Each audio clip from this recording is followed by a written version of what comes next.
opportunity by not doing this outside in the snow. Oh. Yeah.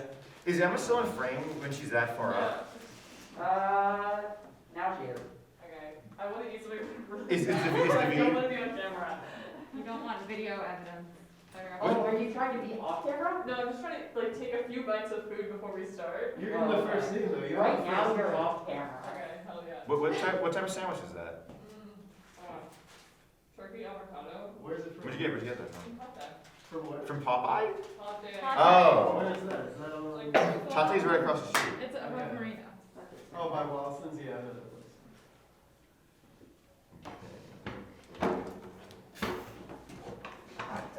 Works. Thanks, Timmy. Wait, did the audio sound okay? I think so. I left the headphones at home. Can everyone get a sound test from everyone? Testing. Testing. Testing. Testing. 1, 2, 3, 4, 5, 6, 7, 8, 9. Emma, can you chew louder so you're hearing it?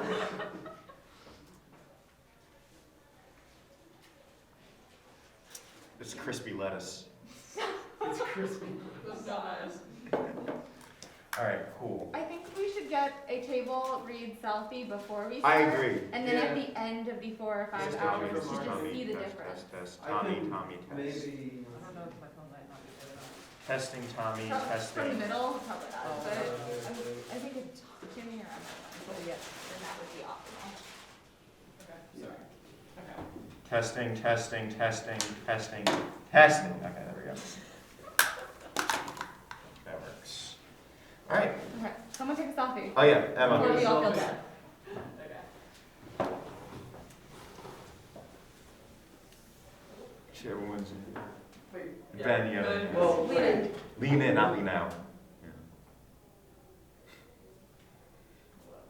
What's a Hamlet pose with hands? Dead? Hold someone's head in your hand. Nice. All Nice. of us just like on the floor. Everybody dead, yeah. Alright. We'll be at the end of these 4 hours. Exactly, that's the way. But yeah. Yeah, That's the way. we're gonna Francisco be. and Ronaldo. Okay. When does full time come in? No idea. Cool. Alright, what the fuck is it here? Oh my Is there any outlets left over? God. I think there's one over Am there. I on the wrong thing? Uh, Do I just scroll down a little bit? Yep, if you click Oh. on Act 1, then it'll just... Take it back on. Oh, okay. Yeah, there's 5 acts. And I don't know how many scenes.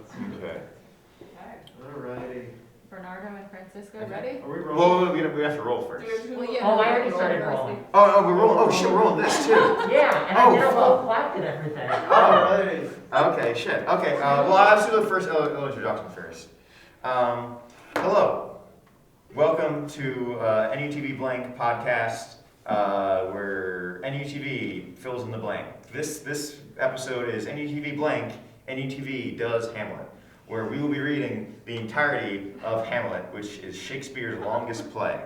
And as a little treat for you all, in the middle, well, not in the middle exactly, somewhere within this approximately long video, a couple hours hopefully at least, there will be a Amazon gift card code spoken aloud for the total of $15.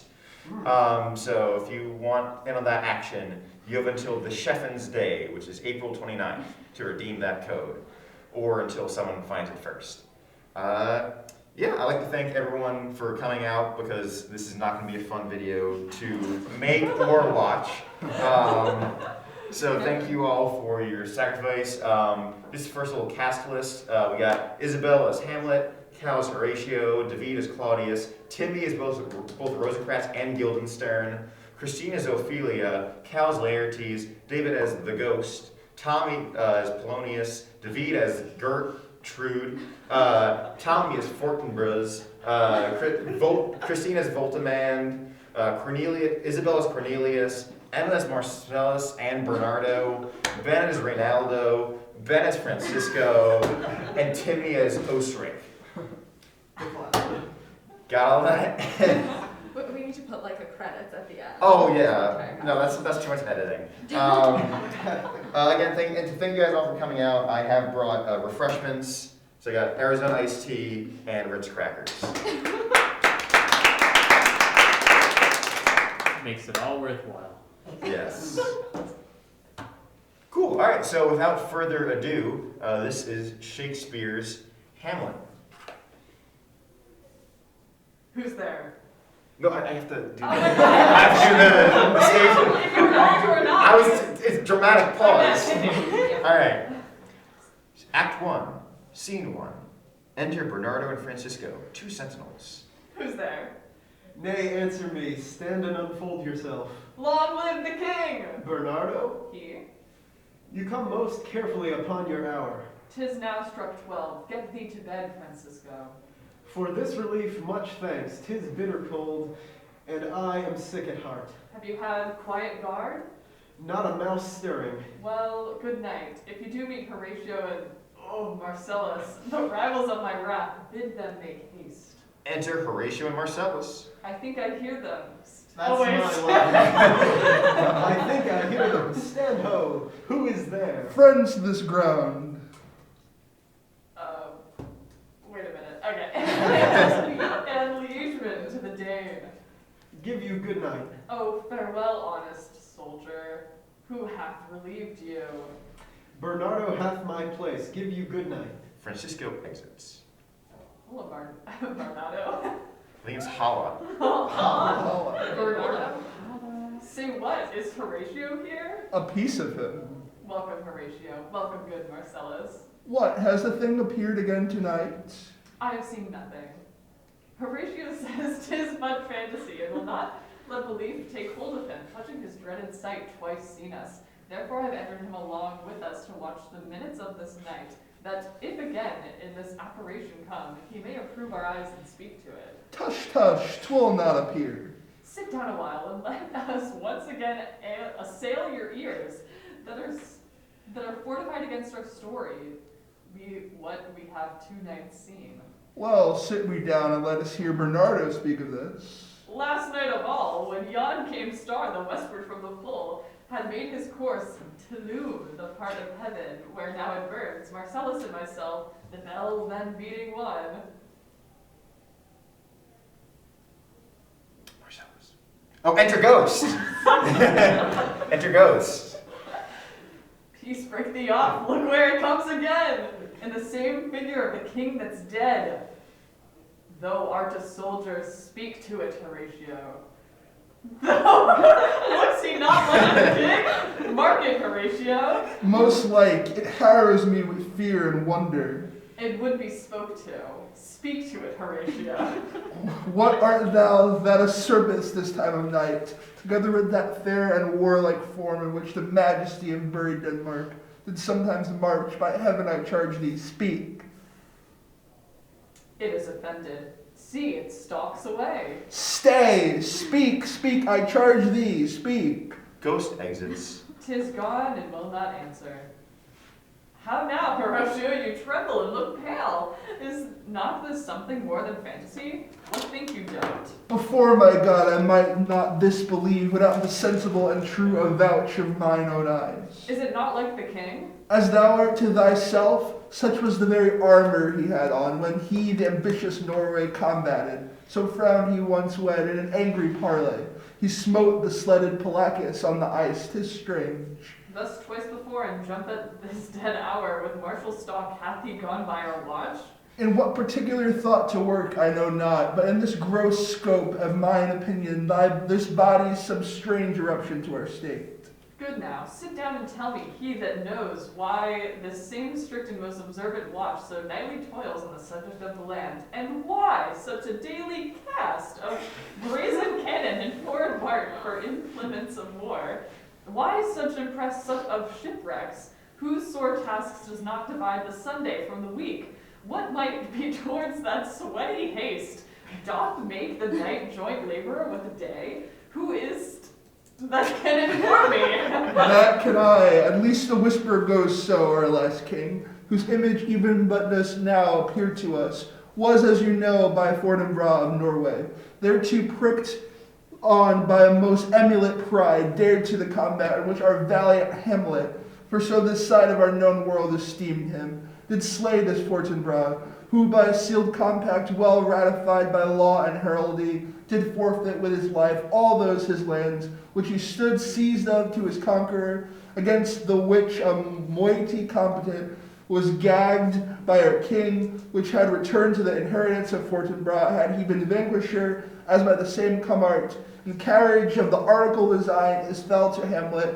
Now Sir young Fortinbras, of unimproved metal hot and full, hath in the skirts of Norway here and there, sharked up a list of lawless resolutes, her food and diet some enterprise, that has the stomach in it, which is no other, as it doth well appear unto our state, to recover of us by strong hand, and terms compulsory, these foresaid lands, so by his father lost, and this, I take it, is the main motive of our preparations, the source of this our watch, and the chief head of this post-haste and rummage in the land. I think it be no other than but e'en so. Well may it sort that this portentous figure comes armed through our watch, so like the king that was and is the question of these wars. A mote it is that trouble the mind's eye. In the most high and palmy state of Rome, a little ere the mightiest Julius fell, the grave stood tentless, and the sheeted dead did squeak and gibber in the Roman streets, as stars with trains of fire and dews of blood, disasters in the sun, and the moist star, upon whose influence Neptune's empire stands, was sick almost to doomsday with eclipse, and even like the precurse of feared events, as harbingers preceding still the fates, and prologue to the omen coming on, have heaven and earth together demonstrated unto our climatures and countrymen. Enter Ghost. But soft, behold, lo, where it comes again, I'll cross it though it blast me. Stay, illusion. It spreads its arms. If thou hast any sound or use of voice, speak to me. If there be any good thing to be done, that may to thee do ease and grace to me, speak to me. If thou art privy to the country's fate, which happily for no one may avoid, oh speak. Or if thou hast abhorred in thy life, extorted treasure in the womb of earth, for which they say, you spirits oft walk in the death, speak of it. Cock-a-doodle-doo! Stay and speak. Stop it, Marcellus. Shall I strike it with my partisan? Do if it will not stand. 'Tis here. 'Tis here. Ghost exits. 'Tis gone. We do it wrong being so majestical to offer it the show of violence, for it is as the air invulnerable in our vein blows malicious mockery. It was about to speak when the cock crew. And then it started like a guilty thing. Upon a fearful summons, I have heard the cock, this is the trumpets of the morning, doth with his lofty and shrill-sounding throat awake the god of day, and at his warning, whether in sea or fire, in earth or air, the extravagant and erring spirit hies to his confine, and of the truth herein this present object made probation. It is fated on the crowing of the cock. Some say that ever against the season comes wherein our Savior's birth is celebrated. This bird of dawning singeth all night long, and then, they say, no spirit dare stir abroad.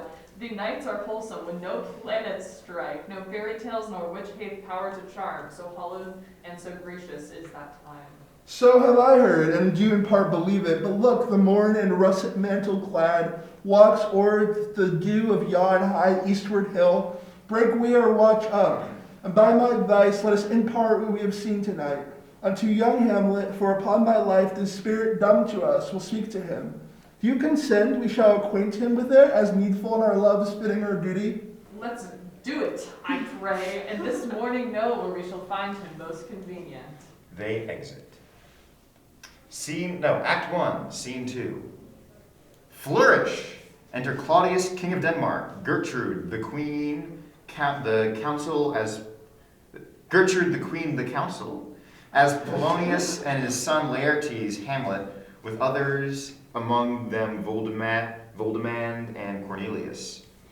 Though yet of Hamlet, our dear brother's death, that memory be green, and that it us benefited to bear our hearts in grief, and our whole kingdom to be contracted in one brow of woe. Yet so far hath discretion fought with nature, that we with wisest sorrow think of him, together with remembrance of ourselves. Therefore, our sometime sister, now our queen, the imperial jointress to this warlike state, have we, as 'twere, with a defeated joy, with an auspicious and drooping eye, I can't keep going, I'm sorry, with mirth in funeral and with dirge in marriage, an equal scale, waiting, delight, and dole, taken to wife. Nor have we herein barred your better wisdoms, which we have freely gone with this affair along. For all our thanks. Now follows that you know, young Fortinbras, holding a weak supposal of our worth, or thinking that by our late brother's death, our state to be disjoined and out of frame, colleagued with this dream of his advantage, he have not failed to pester with message, importing the surrender of those lands lost by his father with all bonds of law to our most valiant brother. So much for him. Now, for ourselves and for this time of meeting, thus much business is, we have here writ to Norway, young uncle of young Fortinbras, who, impotent and bedrid, scarcely hears of his nephew's purpose to suppress his further gait herein, and that the levies, the lists, the proportions are all made out of his subject. And we here dispatch you, good Cornelius, and you, Voltimand, for bearers of this greeting to old Norway, giving to you no further personal power to business with the king more than the scope of these dilated articles allow. Giving them a paper. Farewell, and let your haste commend your duty. In that and all things we will show our duty. We doubt it nothing. Heartily farewell. Voltimand and Cornelius exit. And now, Laertes, what's the news with you? You told us of some suit. Was it, Laertes? You cannot speak of reason to the Dane and lose your voice. What wouldst thou beg, Laertes? That shall not be my offer, not thy asking. The head is not more naive than the heart, the hand more instrumental to the mouth, than is the throne of Denmark to thy father. What wouldst thou have, Laertes? My dread lord, you leave in favor to return to France, from whence so willingly I came to Denmark, to show my duty in your coronation. Yet now I must confess, that duty done, my thoughts and wishes bend again toward France, and bow them to your gracious leave and pardon. Have you your father's leave? What says Polonius? Hath my lord wrung from me my slow leave by laborsome petition, and at last, upon his will, I seal my hard consent. I do beseech you, give him leave to go. Take thy fair hour, Laertes. Time be thine, and thy best graces spended at thy will. But now my cousin Hamlet and my son... Little more than kin and less than kind. Oh, how is it that the clouds still hang on to you? Not so, my lord, I am too much in the sun. Oh. That's me. Good Hamlet, cast thy nighted colour off, and let thine eye look like a friend on Denmark. Do not forever with thy veiled lids seek for thy noble father in the dust. Thou knowest 'tis common that all lives must die, passing through to eternity. Aye, madam, it is common. If it be, why seems it so particular with thee? Seems, madam, nay, it is. I know not seems. 'Tis not alone my inky cloak, good mother, nor customary suits of solemn black, nor windy suspiration of forced breath, no, nor the fruitful river in the eye, nor the dejected havior of the visage, together with all forms, moods, shapes of grief that can denote me truly. These indeed seem, for they are actions that a man might play, but I have that within which passes show these but the trappings and the suits of woe. 'Tis sweet and commendable your nature, Hamlet, to give these morning duties to your father. But you must know your father lost a father, that father lost his, and the survivor bound in filial obligations for some term to do obsequious sorrow. But to what the? It's what? Persever, maybe? But to persever in obstinate condolement is a course of impious stubbornness. 'Tis unmanly grief. It shows a will most incorrect to heaven, a heart unfortified, a mind impatient, an understanding simple and unschooled. For what we know must be and is as common as any most vulgar thing to sense. Why should we, in our peevish opposition, take it to heart? Fie! 'Tis a fault to heaven, a fault against the dead, a fault to nature, to reason most absurd, whose common theme is death of fathers, and who still hath cried from the first course till the day that he died today. This must be so. We pray you throw to earth this unprevailing woe, and think of us as a father. Think of us as of a father. For let the world would take note, you are the most immediate to our throne, and with no less nobility of love than that which dearest father bears his son, do I impart to you.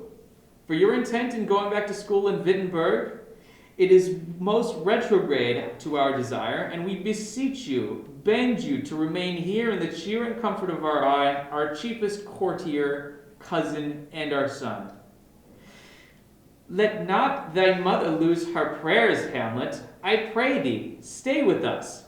Go not to Wittenberg. I shall in all my best obey you, madam. Why, 'tis a loving and a fair reply. Be as ourself in Denmark. Madam, come. This gentle and unforced accord of Hamlet sits smiling to my heart, in grace whereof no jocund heart that Denmark drinks today, but the great cannon to the clouds shall tell, and the king's rouse, the heaven shall bruit again. Re-speaking earthly thunder. Come away. Flourish. All but Hamlet exit. Oh, that this too sullied flesh would melt, thaw, and resolve itself into a dew. Or that the everlasting had not fixed his cannon against self-slaughter. Oh God, how weary, stale, flat, and unprofitable seem to me all the uses of this world. Fie on it, fie! 'Tis an unweeded garden that grows to seed. Things rank and gross in nature possess it merely. That it should come to this, but 2 months dead, nay, not so much, not 2, so excellent a king, that was to this Hyperion to a satyr, so loving to my mother, that he might not beteem the winds of heaven visit her face too roughly. Heaven and earth must I remember, why she would hang on him, as if increase of appetite had grown by what it fed on. And yet within a month, let me not think on it, frailty thy name is woman, a little month, or ere those shoes were old, with which she followed my poor father's body, like Niobe, all tears. Why she, even she, oh God, a beast that once discourse of reason would have mourned longer, married with my uncle, my father's brother, but no more like my father than I to Hercules. Within a month, ere yet the salt of most unrighteous tears had left the flushing of her galled eyes, she married, oh most wicked speed, to post with such dexterity to incestuous sheets. It is not, nor it cannot come to good, but break my heart, for I must hold my tongue. Enter Horatio, Marcellus, and Bernardo. Hail to your lordship. I'm glad to see you well, Horatio, or I do forget myself. The same, my lord, and your poor servant ever. Sir, my good friend, I'll change that name with you. And what make you from Wittenberg, Horatio? Marcellus? My good lord. I'm very glad to see you. Good evening, sir. But what in faith make you from Wittenberg? A truant disposition, good my lord. I would not hear your enemy say so, nor shall you do my ear that violence to make it truster of your own report against yourself. I know you are no truant, but what is your affair in Elsinore? We'll teach you to drink deep ere you depart. My lord, I came to see your father's funeral. I pray thee do not mock me, fellow student. I think it was to see my mother's wedding. Indeed, my lord, it followed hard upon. Thrift, Horatio. The funeral baked meats did coldly furnish forth the marriage tables. Would I had met my dearest foe in heaven, or ever I seen that day, Horatio. My father, methinks. I see my father. Where, my lord? In my mind's eye, Horatio. I saw him once. He was a goodly king. He was a man. Take him for all in all. I shall not look upon his like again. My lord, I think I saw him yesternight. Saw who? My lord, the king, your father. The king, my father. Season your admiration for a while with an intent ear, till I may deliver upon the witness of these gentlemen this marvel to you. For God's love, let me hear.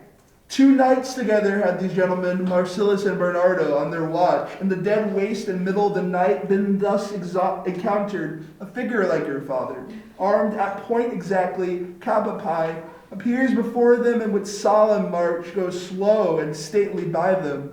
Thrice he walked by their oppressed and fear-surprised eyes within his truncheon's length, whilst they distilled almost to jelly with the act of fear. Stand dumb and speak not to him. This to me, in the dreadful secrecy in part they did. And I with them the third night kept the watch, whereas they had delivered both in time, form of the thing, each word made true and good. The apparition comes. I knew your father. These hands are not more like. But where was this? Oh, my lord, upon the platform where we watch. Did he not speak to it? My lord, I did, but answer made it none. Yet once methought, lift up its head and did address itself to motion, like as it would speak. But even then the morning cock crew loud, and the sound it shrunk in haste away, and vanished from our sight. 'Tis very strange. As I do live, my honored lord, 'tis true, and we did think it written down in our duty to let you know of it. Indeed, sirs, but this troubles me. Hold you the watch tonight? We Do, my lord. Armed, you say? Arm, Arm, my my lord. lord. From top to toe? My lord, from head to foot. Then saw you not his face? Oh yes, my lord, he wore his beaver up, What, looked he frowningly? a countenance more in sorrow than in anger. Pale or red? Nay, very pale, And fixed his eyes upon you? most constantly. Would I had been there. It would have much amazed you, Very like. Stayed it long? while one with moderate haste might tell 100. Longer, longer. Not when I saw it. His beard was grizzled, no? It was as I have seen it in his life, a sable silver. I will watch tonight. Perchance 'twill walk again. I warrant it will. If it assume my noble father's person, I'll speak to it. Though hell itself should gape and bid me hold my peace, I pray you all, if you have hitherto concealed this sight, let it be tenable in your silence still. And whatsoever else shall hap tonight, give it an understanding, but no tongue. I will requite your love, so fare you well. Upon this platform, twixt 11 and 12, I'll visit you. Our duty to your honor. Oh, sorry. Your loves is mine to you. Farewell. All but Hamlet exit. My father's spirit, in arms, all is not well.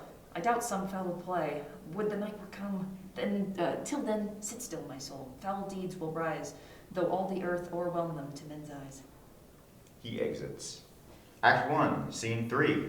Enter Laertes and Ophelia, his sister. My necessaries are embarked. Farewell, and sister, as the winds give benefit, and convey as assisted. Do not sleep, but let me hear from you. Do you doubt that? For Hamlet, and the trifling of his favor, hold a fashion and a toy in blood, a violent to the youth of preeming nature, forward not permanent, sweet not lasting, the perfume and suppliance of a minute, no more. No more but so. Think it no more. For nature crescent does not grow alone, enthuse and bulk not, but as the temple waxes, the inward service of the mind and soul grows wide withal. Perhaps he loves you now, and now no soil, no cathel doth besmirch the virtue of his will. But you must fear his greatness weighed. His will is not his own, for he is himself subject to his birth. He may not, as unvalued persons do, carve for himself, for on his choice depends the safety and the health of this whole state, and therefore must his choice be circumscribed unto the voice and yielding of that body, wherefore he is the head. Then if he says he loves you, it fits your wisdom so far to believe it, as he in his particular act and place may give his saying deed, which is no further than the main voice of Denmark goes withal. Then weigh what loss your honor may sustain, with which you credent ear you list his songs, or lose your heart or your chaste treasure open to his unmastered importunity. Fear, Ophelia, fear it, my dear sister, and keep you in the rear of your affection, out of the shot and danger of desire. The chariot's maid is prodigal enough, if she unmask her beauty to the moon, virtue itself scapes not calumnious strokes. The canker galls the infants of the spring, too oft before their buttons be disclosed, and in the morn and liquid of dew of youth, contagious blasphements are most imminent. Be wary then, best safely lies in fear, youth to itself rebels, though none else near. I shall the effect of this good lesson keep as a watchman to my heart. But good, my brother, do not, as some ungracious pastors do, show me the steep and thorny way to heaven, whiles, like a puffed and reckless libertine, himself the primrose path of dalliance treads and recks not his own breed. Oh, fear me not. Enter Polonius. I stay too long, but here my father comes. A double blessing is a double grace. Occasion smiles upon a second leave. Yet here, Laertes? Aboard, for shame. The wind sits in the shoulder of your sail, and you are stayed for. There, my blessing with thee. And these few precepts in the memory, look thou character, give thy thoughts no tongue, nor any unproportioned thought his act. Be thou familiar, but by no means vulgar. Those friends thou hast and their adoption tried, crackle them onto thy soul with hoops of steel, but do not dull the palm with entertainment. Of each new hatched unfledged courage, beware, of entrance to quarrel, but being in. Bear it that the opposed may beware of thee. Give every man thy ear, but few thy voice.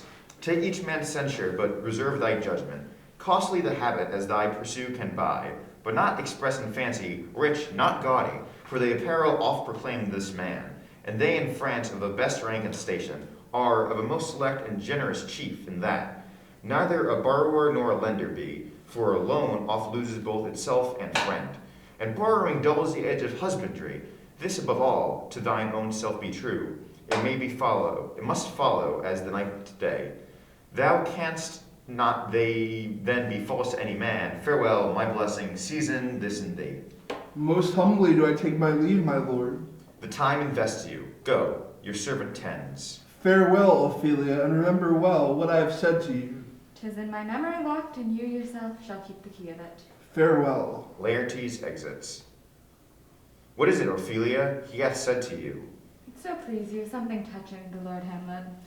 Marry well, bethought. 'Tis told me he hath very oft of late given private time to you, and you yourself have of your audience been most free and bounteous. It is to be so, as so 'tis put on me, and in that way with caution.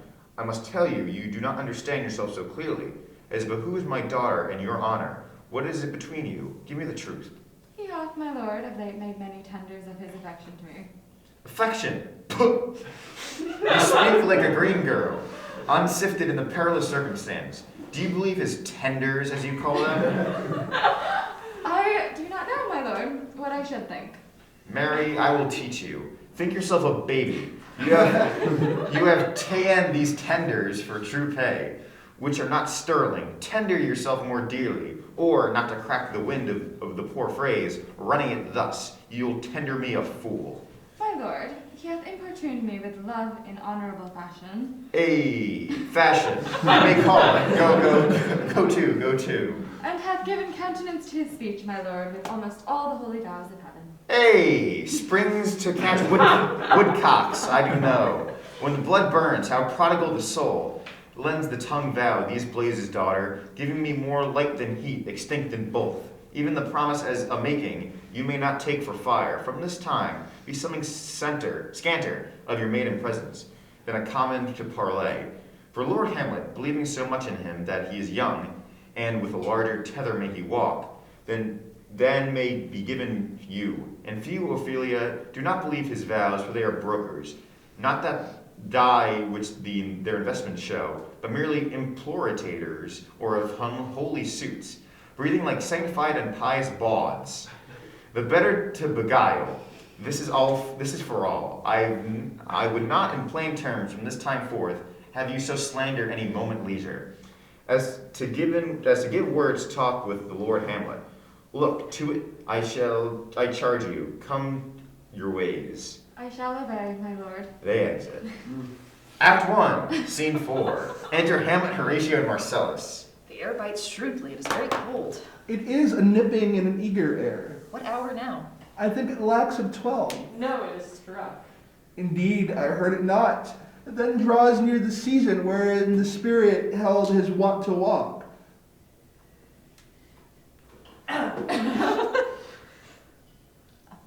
Trumpets. Oh, fuck. A flourish of trumpets and a two-piece goes off. What does that mean, my lord? The king doth wake tonight and takes his rouse, keeps wassail and the swaggering upspring reels, and as he drains his draughts of Rhenish down, the kettledrum and trumpet thus bray out the triumph of his pledge. Is it a custom? Aye, marry is't, but to my mind, though I am native here, and to the manner born, it is a custom more honoured in the breach than in the observance. This heavy-headed revel, east and west, makes us traduced in text of other nations. They clep us drunkards with swinish phrase soil our addiction. And indeed, it takes from our achievements, though performed at height, the pitch and marrow of our attitude. So oft it chances in particular men that for some vicious mole of nature in them, as in their birth wherein they are not guilty, since nature cannot choose his origin, by the overgrowth of some complexion, oft breaking down the pales and forts of reason, or by some habit that too much o'erleans the form of plausive manners, that these men carrying, I say, the stamp of one defect, being nature's livery or fortune's star, his virtues else, be they as pure as grace, as infinite as man may undergo, shall in the general censure take corruption from that particular fault, the dram of evil, doth all the noble substance of a doubt, to his own scandal. Enter Ghost. Look, my lord, it comes. Angels and ministers of grace defend us. Be thou a spirit of health or goblin damned. Bring with thee airs from heaven or blasts from hell. Be thy intents wicked or charitable. Thou comest in such questionable shape that I will speak to thee. I'll call thee Hamlet, king, father, royal Dane. Oh, answer me. Let me not burst in ignorance, but tell me why thy canonized bones, here said in death, have burst their cerements, why the sepulchre wherein we saw thee quietly interred hath oped his ponderous and marble jaws to cast thee up again. What may this mean? That thou, dead, course again the complete steel, revisitest thus the glimpses of the moon, making night hideous, and we, fools of nature, so horridly to shake our disposition with thoughts beyond the reaches of our souls. Say, why is this? Wherefore? What should we do? Ghost beckons. It beckons you to go away with it, as if it's some impartment to desire to you alone. Look with what cautious action it waves you to more removed ground, but do not go with it. No, by no means. It will not speak, then I will follow it. Do not, my lord. Why? What should be the fear? I do not seek my life at a pin's feet, and for my soul, what can it do to that? Being a thing immortal as itself, it waves me forth again. I'll follow it. What if it tempt you toward the flood, my lord, or to the dreadful summit of the cliff that beetles or is based into the sea, and there assume some other horrible form which might deprive your sovereignty of reason and draw you into madness? Think of it. The very place puts toys of desperation without more motive into every brain that looks so many fathoms to the sea and hears it roar beneath. It waves me still. Go on, I'll follow thee. You should not go with my lord. They hold back Hamlet. Pull off your hands! Be ruled, you shall not go. My fate cries out and makes each petty archer in this body as hardly as the Nemean lion's nerve. Still I am called. Unhand me, gentlemen. By heaven, I'll make a ghost of him that lets me. I say away. Go on, I'll follow thee. Ghost and Hamlet exit. He waxes desperate with imagination. Let's follow. 'Tis not fit thus to obey him. Have after, to what issue will this come? Something is rotten in the state of Denmark. Heaven will direct it. Nay, let's follow him. They exit. Act 1, Scene 5. Enter Ghost and Hamlet. Whither wilt thou lead me? Speak, I'll go no further. Mark me. I will. My hour is almost come when I to sulphurous and tormenting flames must render up myself. Alas, poor ghost. Pity me not, but lend thy serious hearing to what I shall unfold. Speak, I am bound to hear. So art thou to revenge when thou shalt hear. What? I am thy father's spirit, doomed for a certain term to walk the night, and for the day confined to fast and fires, till the foul crime done in my days of nature are burnt and purged away. But that I am forbid to tell the secrets of my prison house, I could a tale unfold whose lightest word would harrow up thy soul, freeze thy young blood, make thy two eyes like stars start from their spears, thy knotted and combined locks to part, and each peculiar hair to stand on end, like quills upon the fearful porcupine. But this eternal blazon must not be to ears of flesh and blood.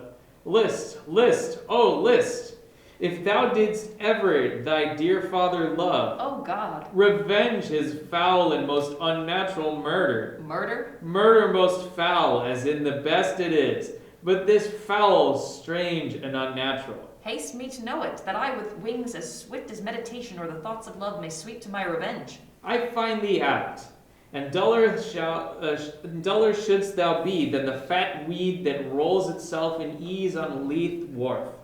Wouldst thou not stir in this? Now, Hamlet, hear. 'Tis given out that, sleeping in my orchard, a serpent stung me. So the whole ear of Denmark is forged process of my death, rankly abused. But know, thou noble youth, the serpent that did sting thy father's life now wears his crown. Oh, my prophetic soul, my uncle! Aye, that incestuous, that adulterate beast, with witchcraft of his wits, with traitorous gifts, oh, wicked wit and gifts, that have the power so to seduce one to his shameful lust, the will of my most seeming virtuous queen. Oh, Hamlet, what a falling off was there! From me, whose love was of that dignity, that it went hand in hand even with the vow I made to her in marriage, and to decline upon a wretch whose natural gifts were poor to those of mine. But virtue, as it never will be moved, though lewdness court it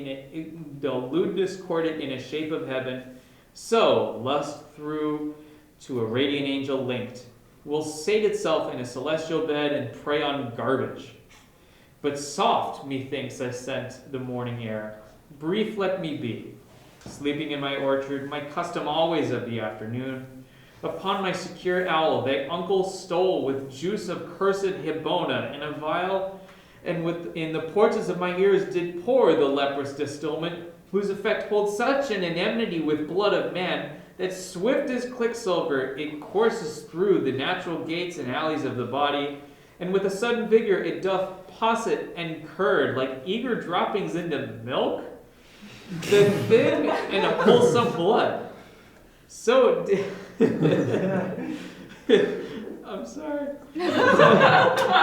So did it mine, and a most instant tetter barked about, most laser-like, with vile and loathsome crust all my smooth body. Thus was I sleeping by a brother's hand, of life, of crown, of queen, at once dispatched, cut off, even in the blossoms of my sin, unhouselled, disappointed, unanelled, no reckoning made, but sent to my account with all my imperfections in my head. Oh, horrible, horrible, most horrible! If thou hast nature in thee, bear it not. Let not the royal bed of Denmark be a couch for luxury and damned incest. But howsoever thou pursues this act, taint not thy mind, nor let thy soul contrive against thy mother aught. Leave her to heaven and to those thorns that in her bosom lodge to prick and sting her. Fare thee well at once. The glowworm shows the matin to be near, and gins to pale his ineffectual fire. Adieu, adieu, adieu. Remember me. He exits. Oh, all you host of heaven, oh earth, what else? And shall I couple hell? Oh, fie, hold, my heart, and you, my sinews, grow not instant old, but bear me stiffly up. Remember thee? Aye, thou poor ghost, whiles memory holds a seat in this distracted globe. Remember thee, yea, from the table of my memory, I'll wipe away all trivial, fond records, all saws of books, all forms, all pressures past, that youth and observation copied there.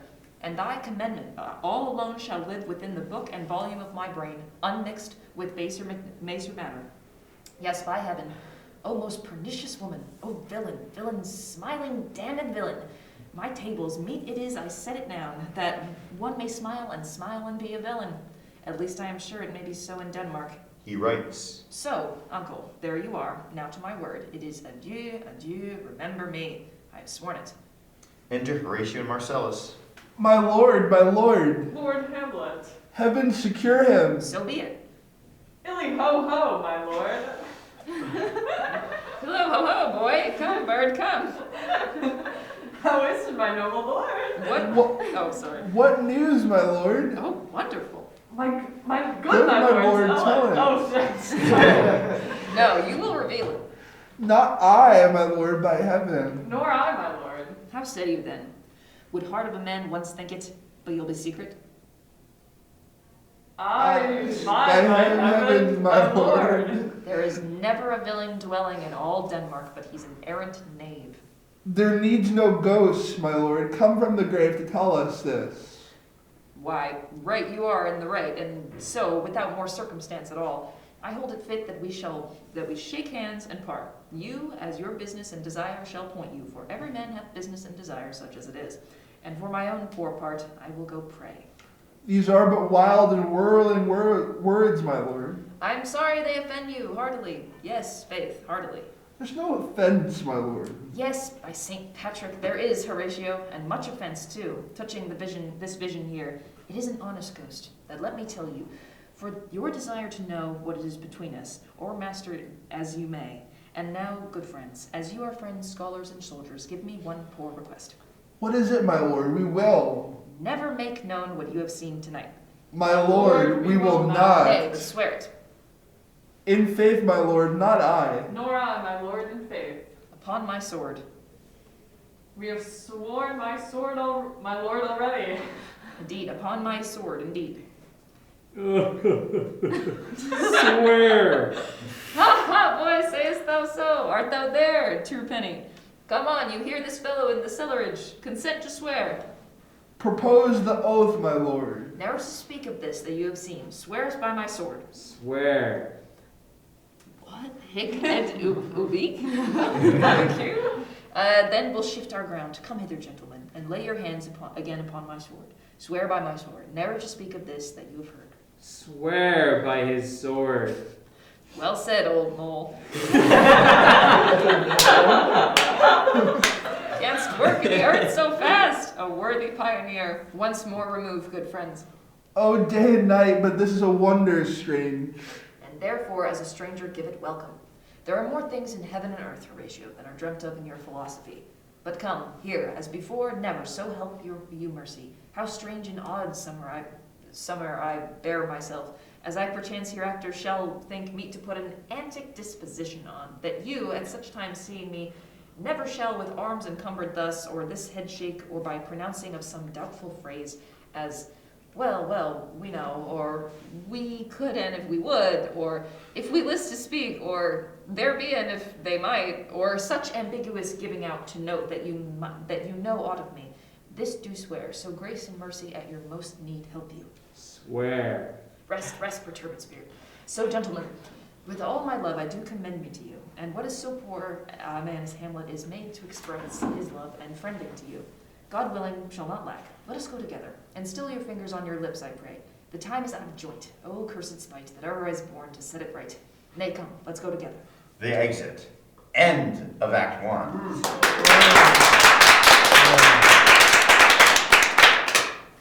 Act 2, Scene 1. Enter old Polonius with his man, Rinaldo. Give him this money and these notes, Rinaldo. I will, my lord. You shall do marvelous wisely, good Rinaldo, before you visit him to make inquire of his behavior. My lord, I did intend it. Very well said. Look you, sir, inquire me first what danskers are in Paris, and how and who, and what means and where they keep, what company, at what expense, and finding, by this encompassment and drift of question, that they do know, my son, come with you more nearer, than you particularly demand, will touch it. Take you as 'twere some distant knowledge of him, and thus I know his father and his friends, and impart him. Do you mark this, Rinaldo? Very well, my lord. And impart him, but you may say, not well. But if it's to be he, I mean, he's very wild, addicted so-and-so, and there put on him what forgeries you please. Marry none so rank, and you may dishonor him. Take heed of that. But, sir, such wanton, wild, and usual slips, as your companions noted and must know, to youth and liberty. As gaming, my lord. Hey, or drinking, fencing, swearing, quarreling, drabbing, you may go so far. My lord, that would dishonor him. Faith, no, as you may season it in the charge. You must not put another scandal on him, that he is not open to inconsistency. That's not my meaning, but breathe his fault so quaintly, that they may see the taints of liberty, the flash and outbreak of fiery mind, of savageness and unreclaimed blood, of general assault. But, my good lord. Wherefore should you do this? My lord, I would know that. Marry, sir, here's my drift. I believe this is a fetch of wit. You laying these slight sullies on my son, as 'twere a thing of little soiled if, working. Mark you your party and converse him you would sound, having ever seen in prenominate crimes, the youth you breathe with guilty be assured. He closes with you in the consequence, good sir, or so, or friend, or gentleman, according to the phrase of the edition of man and country. Very good, my lord. And then, sir, does he does? What about what was I about to say? By the mass, I was about to say something. Where did I leave? At closes in the consequence, at friend or so, and gentleman. At closes of the consequence, Mary, he closes this. I know the gentleman. I saw him yesterday, or the other day, or then with such and such. And as you say, there was a gaming. There overtook in a ruse the falling out of tennis, or perchance I saw him enter a house of sale, videlict, a brothel, or so forth. See, you know, your bait of falsehood take the carp of truth, and thus dewy wisdom and of reach, with the windlass and the windlasses, with the assays of bias, or by indirection find direction out. So by my former lecture and advice, shall you, my son, you have me, or have you not? My lord, I have. Good be with you. Fare you well. Good, my lord. Observe his inclination yourself, I shall, my lord. and let him ply his music. Well, my lord. Farewell. Rinaldo exits. Enter Ophelia. How now, Ophelia? What's the matter? Oh, my lord, I have been so affrighted. With what? I' the name of God? My lord, as I was sewing in my closet, Lord Hamlet, with his doublet all unbraced, no hat upon his head, his stockings fouled, ungartered, and down gived to his ankle, pale as his shirt, his knees knocking each other, and with a look so piteous and proper, as if he had been loosed out of hell to speak of horrors, he comes before me. Mad for thy love? My lord, I do not know, but truly I do fear it. What said he? He took me by the wrist and held me hard. Then goes he to the length of all his arm, and with his other hand thus o'er his brow, he falls to such perusal of my face as he would draw it. Long stayed he so, and at last a little shaking of mine arm, and thrice his head thus waving up and down, he raised a sigh so piteous and profound, as it did seem to shatter all his bulk and his being. That done, he lets me go, and with his head over his shoulder turned, he seemed to find his way without his eyes, for outdoors. He went without their helps, and to the last bended their light on me. Come, go with me. I will go seek the king. This is the very ecstasy of love, whose violence property fordoes itself, and leads the will to desperate undertakings. As oft of any passion under heaven that does afflict of our nature, I am sorry. What have you given him? Have you given him any words of late? No, my good lord, but as you did command, I did repel his letters and denied his access to me. That hath made him mad. I am sorry that with better heed and judgment I have not coated him. I fear he did but trifle, and what? Nothing. Codded. I fear he did but trifle, meant to rack thee, but beshrew my jealousy. By heaven, it is the proper to our age to cast beyond ourselves in our opinion, as is common for the younger sort, to lack discretion. Come, go we to the king. This must be known, which, being kept close, might move. More grief to hide than to hate to utter love. Come, they exit. Scene 2. Flourish. Enter king and queen, Rosencrantz and Guildenstern, and attendants. Welcome, dear Rosencrantz and Guildenstern. Moreover, that we much did long to see you, the need we have to use you did provoke our hasty sending. Something you have heard of Hamlet's transformation, so call it. Sith nor the exterior nor the inward man resembles that it was. What it should be, more than his father's death, that thus hath put him so much from the understanding of himself I cannot dream of.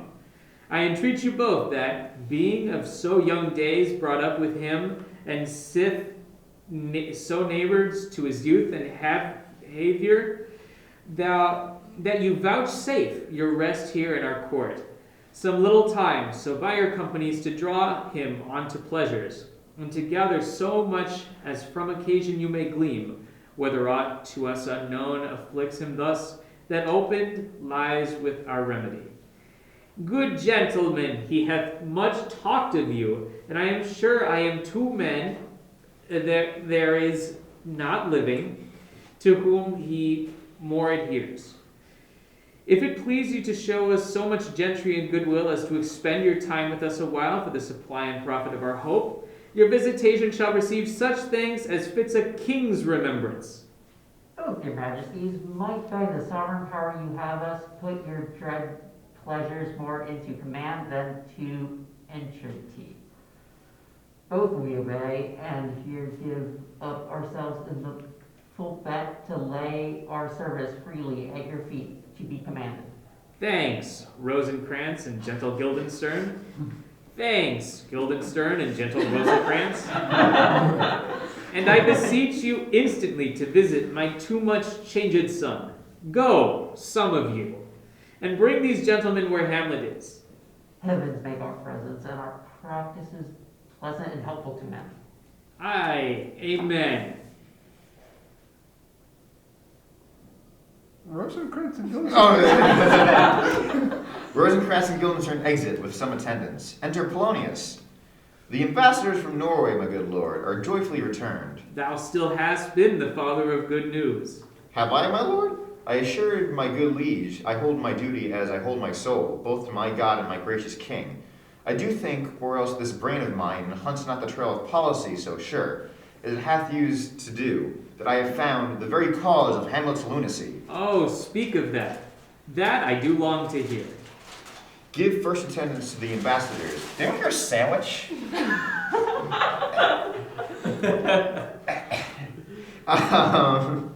Give first attendance to the ambassadors. My news shall be the fruit of their great feast. They self do grace to them and bring them in. Polonius exits. He tells me, my dear Gertrude, that he hath found the head and source of all your son's distemper. I doubt it is no other but the main. His father's death and our o'er-hasty marriage.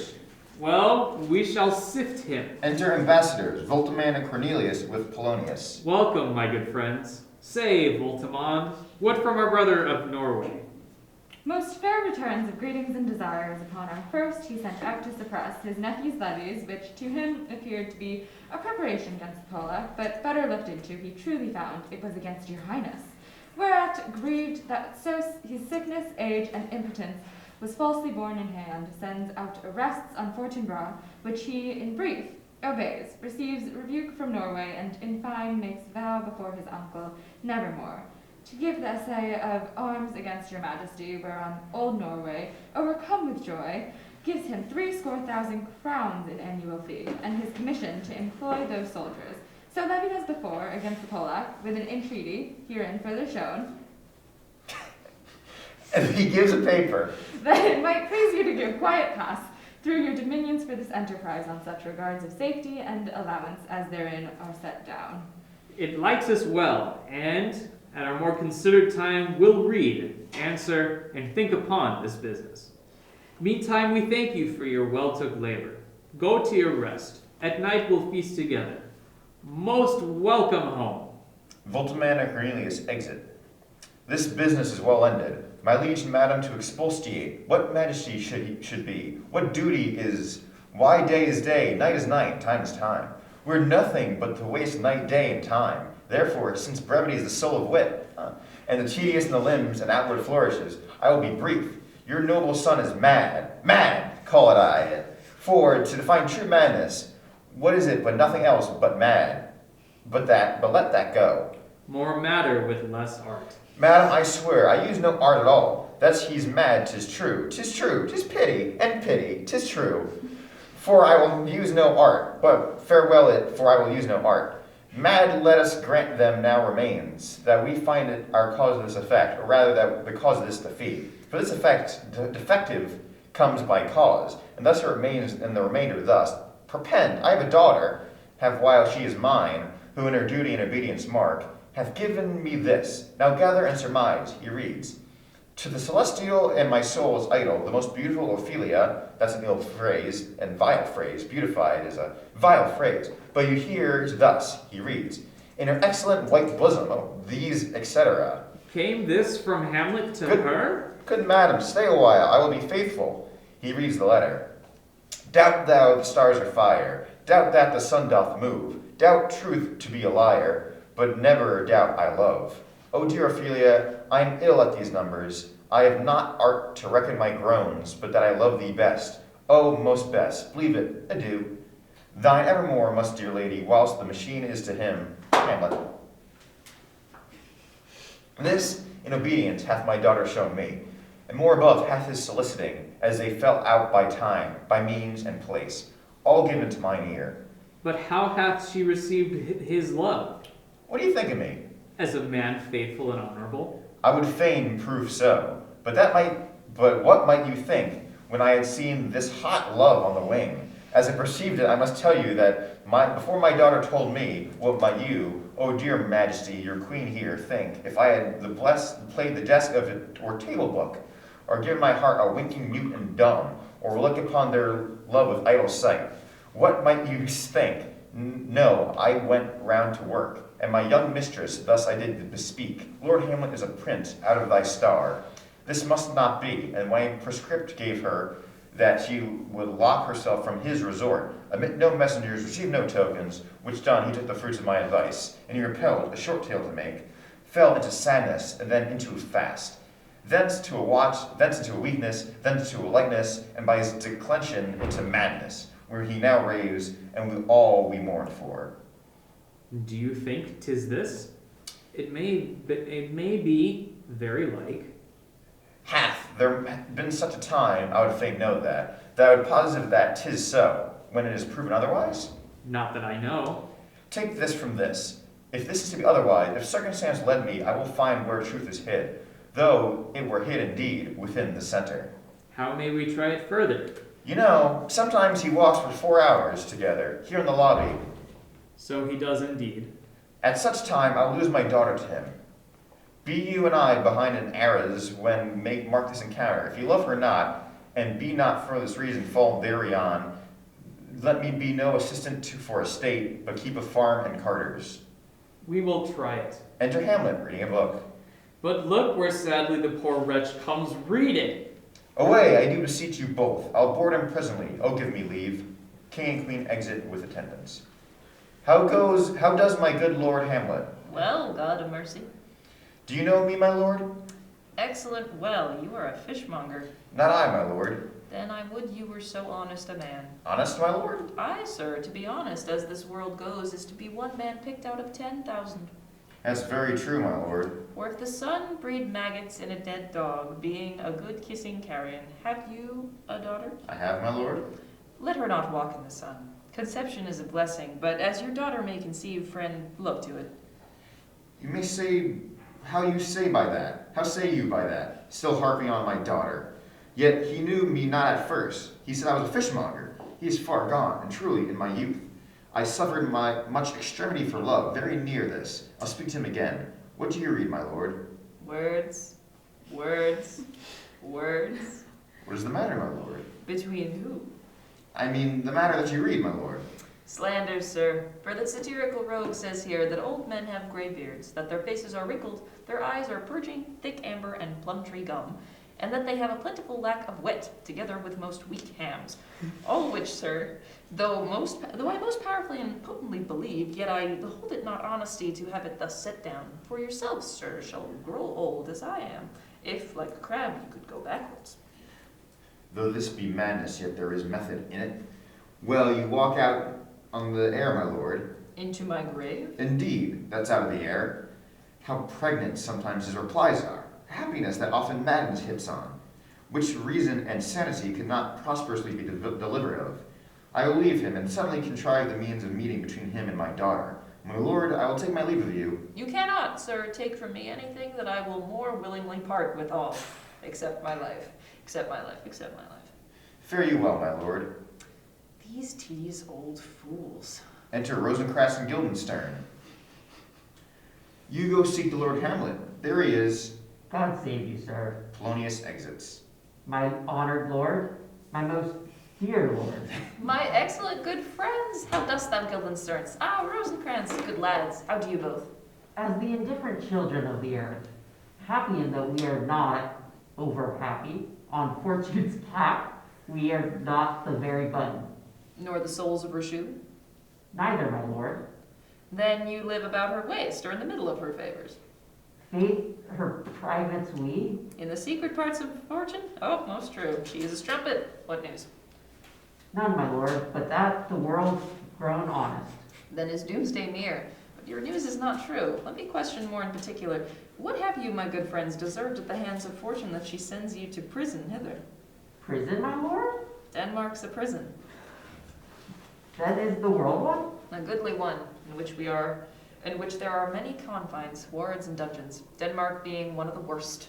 We think not so, my lord. Why then, 'tis none to you, for there is nothing, either good or bad, but thinking makes it so. So, to me, it is a prison. Why then, your ambition make it one. 'Tis too narrow for your mind. Oh God, I could be bounded in a nutshell and count myself a king of infinite space, were it not that I have bad dreams.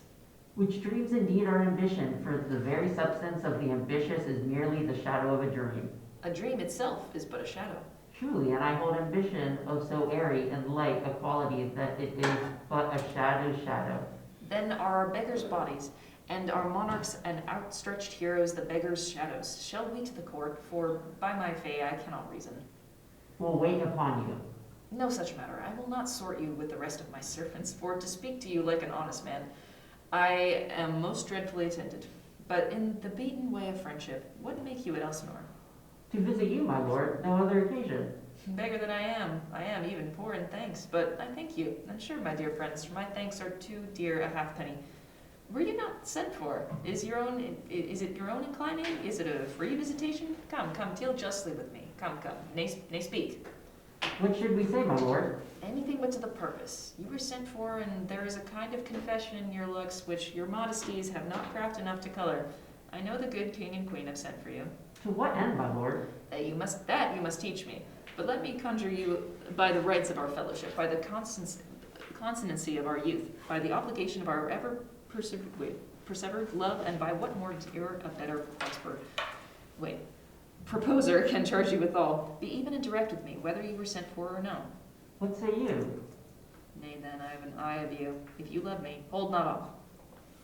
My lord, we were sent for. I will tell you why. So shall my anticipation prevent your discovery, and your secrecy to the king and queen moult no feather. I have of late, but wherefore I know not, lost all my mirth, forgone all custom of exercises, and indeed it goes so heavily with my disposition that this goodly frame, the earth, seems to me a sterile promontory. This most excellent canopy, the air, look you, this brave overhanging firmament, this majestical roof, threaded with golden fire, why it appeareth nothing to me but a foul and pestilent congregation of vapors. What a piece of work is a man! How noble in reason, how infinite in faculties, in form and moving, how express and admirable. In action, how like an angel, in apprehension, how like a god. The beauty of the world, the paragon of animals, and yet to me, what is this quintessence of dust? Man delights not me, no, nor woman neither, though by your smiling you seem to say so. My lord, there was no such stuff in my thoughts. Why did you laugh then when I said man delights not me? To think, my lord, if you delight not in man, what Lenten entertainment the players shall receive from you, we quoted them on the way, and hither are they coming to offer your service. He that plays the king shall be welcome. His majesty shall have tribute on me. The adventurous knight shall use his foil and target. The lover shall not sigh gratis. The humorous man shall end his part in peace. The clown shall make those laugh whose lungs are tickle or the seer. And the lady shall say her mind freely, or the blank verse shall halt for it. What players are they? Even those you were wont to take such delight in, the tragedians of the city. How chances it they travel? Their residence, both in reputation and profit, was better both ways. I think their inhibition come by the means of the late innovation. Do they hold the same estimation they did when I was in the city? Are they so followed? No, indeed, are they not. How comes it? Do they grow rusty? Nay, their endeavors keeps in the wanted pace, but there is, sir, an array of children, little eyes that cry out on top of questions and are most tyrannically clapped for the. These are now the fashions, and so rattle the common sages, so they call them, that many wearing rapiers are afraid of goose quills and dare scarce come thither. What, are they children? Who maintains them? How are they escorted? Will they pursue the quality no longer than they can sing? Will they not say afterwards that they should grow themselves to common players, as it is most like, if they means are no better, their writers do them wrong to make them exclaim against their own succession. Faith, there has been much to do on both sides, and the nation holds it no sin to tar them to controversy. There was for a while no money bid for argument unless the poet and the player went to cuffs in the question. Is possible? Oh, there has been much throwing about of brains. Do the boys carry it away? Aye, that they do, my lord, Hercules and his load too. It is not very strange, for my uncle is king of Denmark, and those that would make mouths at him, while my father lived, give 20, 40, 50, 100 ducats apiece for his picture in little. Splud, there is something in this more than natural if philosophy could find it out. A flourish for the players. They are the players. Gentlemen, you are welcome to Elsinore. Your hands come then. The appetence of welcome is fashion and ceremony. Let me comply with you in this garb, lest my accent to the players, which I tell you must show fairly outwards, should more appear like entertainment than yours. You are welcome, but my uncle father and aunt mother are deceived. In what, my dear lord? I am but mad north-northwest. When the wind is southerly, I know hawk for my handsaw. Enter Polonius. Will be with you, gentlemen. Ark you, Guildenstern, and you too, each ear a hearer. That great baby you see there is not yet out of his swaddling clouts. Happily he is the second time come to them, for they say an old man is twice a child. I will prophesy he comes to tell me of the players. Mark it. You say right, sir. A Monday morning. 'Twas then indeed. My lord, I have news to tell you. My lord, I have news to tell you. When Marcellus was an actor in Rome. The actors are come hither, my lord. Buzz, buzz. Upon my honor. Then came each actor on his ass. The best actors in the world, either for tragedy, comedy, history, pastoral, comical, historical, pastoral, tragic, pastoral, tragic, comical, historical, pastoral. Scene indivisible or poem unlimited, Seneca cannot be too heavy, nor Plautus too light. For the law of writ and liberty, these are the only men. Jephthah, judge of Israel, what a treasure hast thou! What a treasure had he, my lord? Why, one fair daughter and no more, which he loved passing well. Still in my daughter. Am I not on the rag, old Jephthah? If you call me Jephthah, my lord, I have a daughter that I love passing and well. Nay, that follows not. What follows then, my lord? Why, as by lot, God wot, and then, it came to pass, as most like it was. The first row of the pious chanson, or what, chanson will show you more. For look where my abridgment comes. Enter the players. You are welcome, masters, welcome all. I am glad to see thee well. Welcome, good friends. Oh, my old friend, why is thy face so balanced since I saw thee last? Comest thou to beard me in Denmark? What is my young lady and mistress? By your ladyship is nearer to heaven than when I saw you last, by the altitude of Chopin. Pray God, your voice, like a piece of uncurried gold, be not cracked within the ring. Masters, you are all welcome. Well, into it, like French falconers, fly at anything we see. We'll have a speech straight. Come, give us a taste of your quality. Come, a passionate speech. What speech, my good lord? I heard thee speak to me a speech once, but it was never acted, or if it was, not above once. For the play I remember, please not the million. 'Twas caviary to the general, but it was, as I received it, and others whose judgment in such matters cried in the top of mine, an excellent play, well digested in scenes, set down with as much modesty as cunning. I remember one said there were no salads in the line to make the matter savory, nor no matter in the phrases that might indict the author of affection, but called it an honest method, as wholesome as sweet, and by very much more handsome than fine. One speech in it I chiefly loved. 'Twas Aeneas' tale to Dido, and thereabout of it especially when he speaks of Priam's slaughter. If it live in your memory, begin at this line. Let me see. The rugged Pyrrhus, like the Hyrcanian beast, 'tis not so, it begins with Pyrrhus. The rugged Pyrrhus, he whose sable arms, black as his purpose, did the night resemble when he lay couched in the ominous horse, hath now his dread and black complexion smeared with heraldry more dismal, head to foot. Now he is total ghouls, horridly tricked with blood of fathers, mothers, daughters, sons, baked in and pasted with parching sheets that lend a tyrannous and damned light to their lord's murder. roasted in wrath and fire, and thus orsized with coagulate gore, with the eyes of carbuncles, the hellish Pyrrhus old grandsire Priam seeks. So proceeding.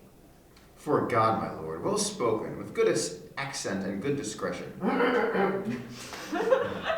Anon he finds him, striking too short at Greeks, his antique sword, rebellious to his arm, lies where it falls, repugnant to command, unequal matched, Pyrrhus at Priam drives, in rage strikes wide. But with the whiff and wind, his fell sword, the unnerved father falls, then senseless Ilium.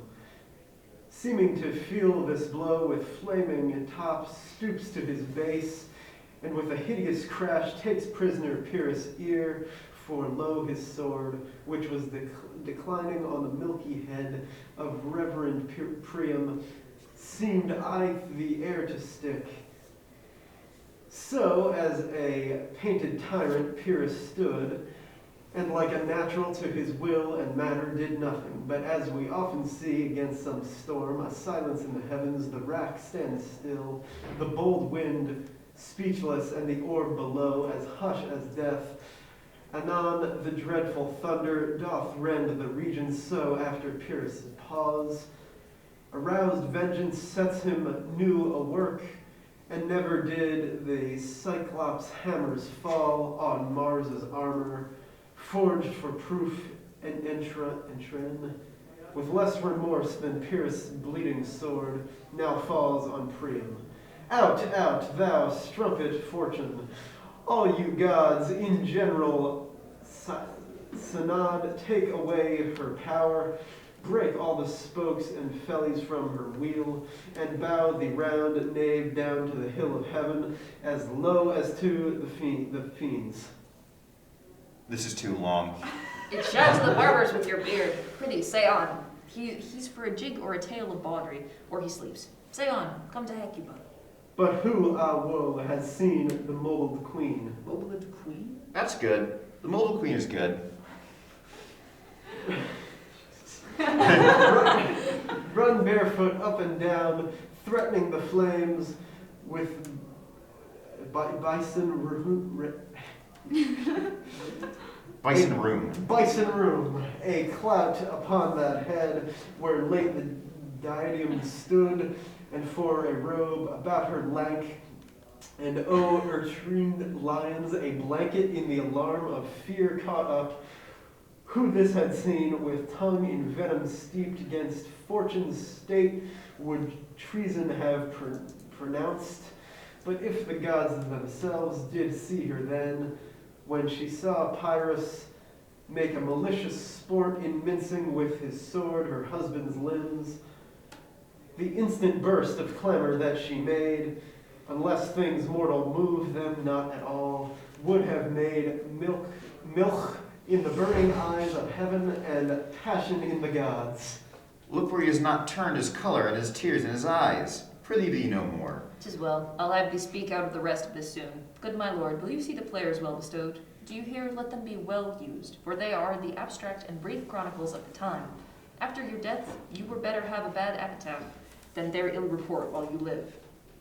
My lord, I will use them according to their desert. God's bodikins. Desert. Sorry. God's bodikins, man, much better. Use every man after his desert, and who shall escape the man? Use them after your own honor and dignity, lest they deserve. The less they deserve, the more merit is in your bounty. Take them in. Come, sirs. Follow him, friends. We'll hear a play tomorrow. As Polonius and players exit, Hamlet speaks to the first player. Just thou hear me, old friend. Can you play the murder of Gonzago? Ay, my lord. We'll have it tomorrow. You could, for a need, study a speech of some 12 or 16 lines, which I would sit down and insert it. Could you not? Ay, my lord. Very well. Follow that lord, and look you mock him not. First player exits. My good friends, I'll leave you till tonight. You are welcome to Elsinore.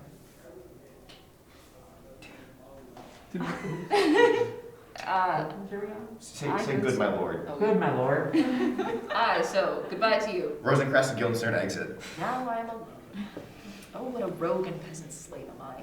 Is it not monstrous that this player here, but in a fiction, in a dream of passion, could force his soul so to his own conceit that from her working all his visage, for moving all his visage wan, tears in his eyes, distracted in his aspect, and broken voice in his whole function, suiting the forms to his conceit, and all for nothing. For Hecuba. What's Hecuba to him, or he to Hecuba, that he should weep for her? What would he do had he the motive and the cue for passion as I have? He would drown the stage with tears, and cleave the general ear with horrid speech, make mad the guilty, and appall the free, confound the ignorant, and amaze indeed the very faculties of eyes and ears. Yet I, a dull and muddy-mettled rascal, peak like John a dreams, unpregnant of my cause, and can say nothing. No, not for a king, upon whose property and most dear life a damned defeat was made. Am I a coward? Who calls me villain? Breaks my pated cross, plucks off my beard and blows it in my face, tweaks me by the nose, gives me the lie of the throat, and deepest to the lungs. Who does it? Who does me this? Ha! Swoons, somewhat. I should take it, for it cannot be, but I am pigeon-livered and lack gall to make oppression bitter, or ere this I should have fatted all the region kites with slaves of all. Bloody body villain, remorseless, treacherous, lecherous, kindless villain. Oh, there's more. Oh, vengeance. Why, what an ass am I? This is most brave, that I, the son of a dear father murdered, prompted to my revenge by heaven and hell, must like a whore unpack my heart with words and fall a-cursing like a very drab stallion. Fie upon it. About my brains. I have heard that guilty creatures sitting in a play have, by the very cunning of the scene, been struck so to the soul that presently they have proclaimed their malefactions. For murder, though I have no tongue, will speak with most miraculous organ. I'll have these players place something like the murder of my father before mine uncle. I'll observe his looks, I'll tend him to the quick. If he do blench, I know my course. The spirit I have seen may be a devil, and the devil hath power to assume a pleasing shape. Yea, and perhaps out of my weakness and my melancholy, he is very potent with such spirits, abuses to damn me. I'll have grounds more relative than this. The play's the thing, wherein I'll catch the conscience of the king. He exits. End of Act 2. We have to change camera batteries. Oh, So we'll take a quick little intermission, yeah. and then we'll come back. Intermission. So cut Emma. Oh.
Okay. Why is there a camera? All right, rolling audio All now. right. All Give us right. a little clap. You don't want to crawl underneath?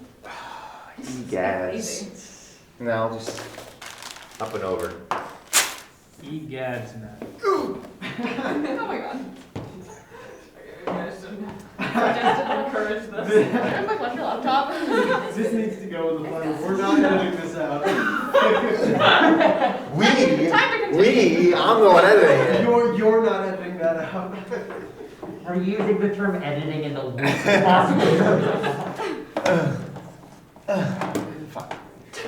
What's this caught in? The table. Are you okay? Okay, we're filming, right? Oh no, this is all being recorded. Okay, Yes. good. Guys, they're selling What if he said no melatonin and vapes had to find now. out? Melatonin vapes? Melatonin Hey. vapes. Park, melatonin Okay. vapes. Alright, fuck. Okay, this is cool. Huh, okay. Alright, we are back from our break. We went outside to consume our beverages and snacks, not to violate COVID protocol. So yeah, let's get back into Hamlet, starting with Act 3. Act 3, Scene 1. Enter King, Queen, Polonius, Ophelia, Rosencrantz, Guildenstern, and Lords.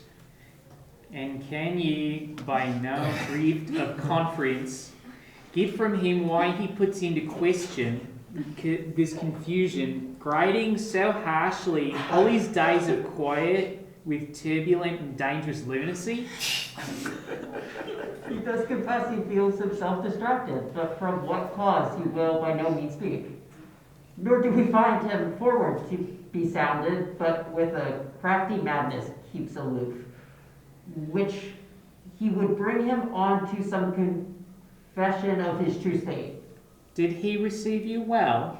Most like a gentleman, but with much forcing of his disposition. Oh.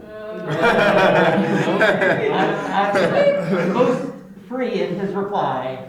Did you assay him to any pastime? Madam, it so fell out that certain players we are on the way of these, we told him, and there did seem in him a kind of joy to hear of it. There are here about the court, and as I think they have already ordered this night to play before him. 'Tis most true, and he beseeched me to entreat your majesties to hear and see to the matter. With all my heart, and it doth much content me to hear him so inclined. Good gentlemen, give him a further edge, and drive his purpose into these delights. We shall, my lord. Rosencrantz, Guildenstern, and Lords exit. Sweet Gertrude, leave us too, for we have closely sent for Hamlet hither, that he, as 'twere by accident, may here affront Ophelia, her father and myself, lawful espials, will so bestow ourselves that, seeing unseen, we may of their encounter frankly judge, and get by him as he is behaved, if be the affliction of his love, that thus he suffers full. I shall obey you, and for your part, Ophelia, I do wish that your good beauties be the happy cause of Hamlet's wildness. So shall I hope your virtues will bring him his wonted way again, to both your honours. Madame, I wish it may. Queen exits. Ophelia, walk you here, gracious so please you. We will bestow ourselves. Read on this book. That show of such exercise may color your loneliness. We often to blame in this 'tis too much proved, that this devotion's visage and pious action we do sugar o'er the devil himself. Oh, 'tis too true. How smart a lash that speech doth may give my conscience. The harlot's cheek beautied with plastering art is nothing more to the ugly thing that it helps than is my deed to the most painted word. Oh, heavy burden. Claudius? Oh yeah, I hear him coming. Let's withdraw, my lord. They withdraw. Enter Hamlet. To be or not to be? Oh, shit! That is the question. Whether 'tis nobler in the mind to suffer the slings and arrows of outrageous fortune, or to take arms against a sea of troubles and by opposing end them. To die, to sleep no more, and by sleep to say we end the heartache and the thousand natural shocks that flesh is heir to. 'Tis a consummation devoutly to be wished. To die, to sleep perchance to dream. Aye, there's the rub. For in that sleep of death what dreams may come when we have shuffled off this mortal coil. Must give us pause. There's the respect that makes calamity of so long life. For who would bear the whips and scorns of time, the oppressor's wrongs, the proud man's contumely, the pangs of despised love, the law's delay, the insolence of office, and the spurns of the patient merit of the unworthy takes, when he himself might his quietest make with a bare bodkin? Who would fardels bear to grunt and sweat under the weary life, but that the dread of something after death, the undiscovered country from whose bourne no traveller returns, puzzles the will, and makes us rather bear those ills we have than fly to others we know not of? Thus conscience does make cowards of us all, and thus the native hue of resolution is sicklied o'er by the pale cast of thought, and enterprises of great pitch and moment with this regard their currents turn awry and lose the name of action.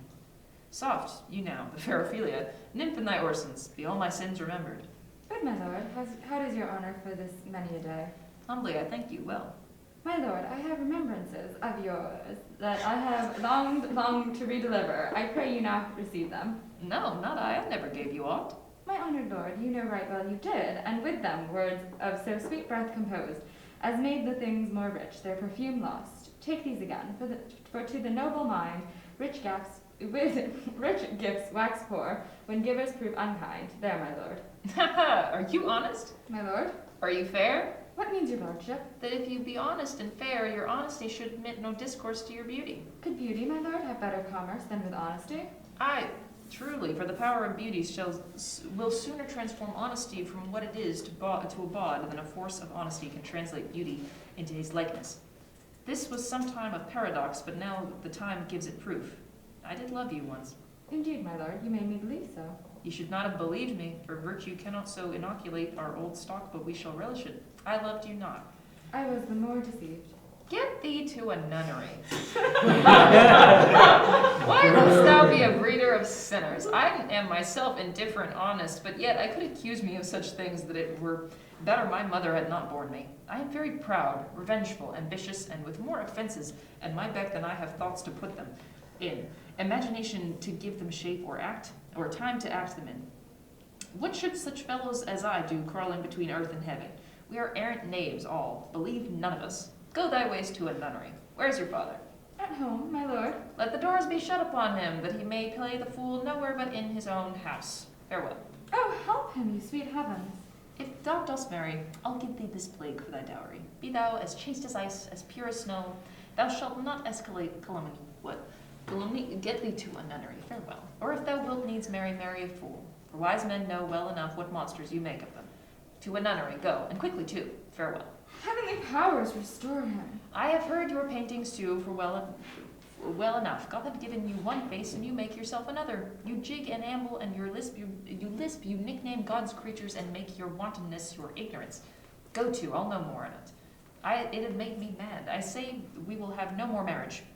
Those that are married already, all but one shall live. The rest shall keep as they are. To a nunnery, go! He exits. Oh, what a noble mind is here overthrown. The courtiers, soldiers, scholars, eye, tongue, sword, the expectancy and rose of the fair state, the glass of fashion and the mold of form, the observed of all observers, quite down, and I, ladies most dejected and wretched, that sucked the honey of his musked vows, now see that noble and most sovereign reason, like sweet bells jangled out of time and harsh, that unmatched form and stature of blown youth, blasted with ecstasy.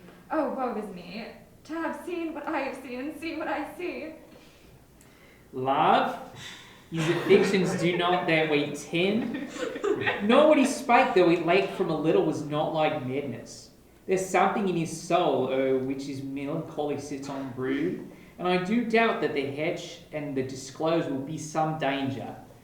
For which for to prevent, I have in quick determination thus set it all down. He shall wis be to England for the demand of our neglected tribute. Happily the seas and countries are different. With variable objects shall expel thee something settled mad in his heart, where on his brain still beating puts him thus from fashion of himself. What do you think of it? It shall do well, but yet do I believe the origin commencement of his grief sprung from neglected love. How now, Ophelia, you need not tell us what Lord Hamlet said, we heard it all. My lord, do as you please. But if you hold it fit after the play, let his queen mother all alone entreat him, to show his grief. Let her be round with him, and I'll be placed, so please you, in the ear of all their conference. If you find him not, to England send him, or confine him where your wisdom best shall think. It shall be so. Madness in great ones must not watched go. They exit. Scene 2. Enter Hamlet and 3 of the players.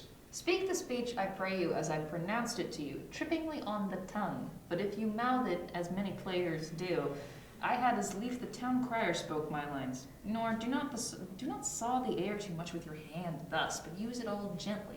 For in the very torrent tempest, and as I may say, whirlwind of your passion, you must acquire and beget a temperance that may give it smoothness.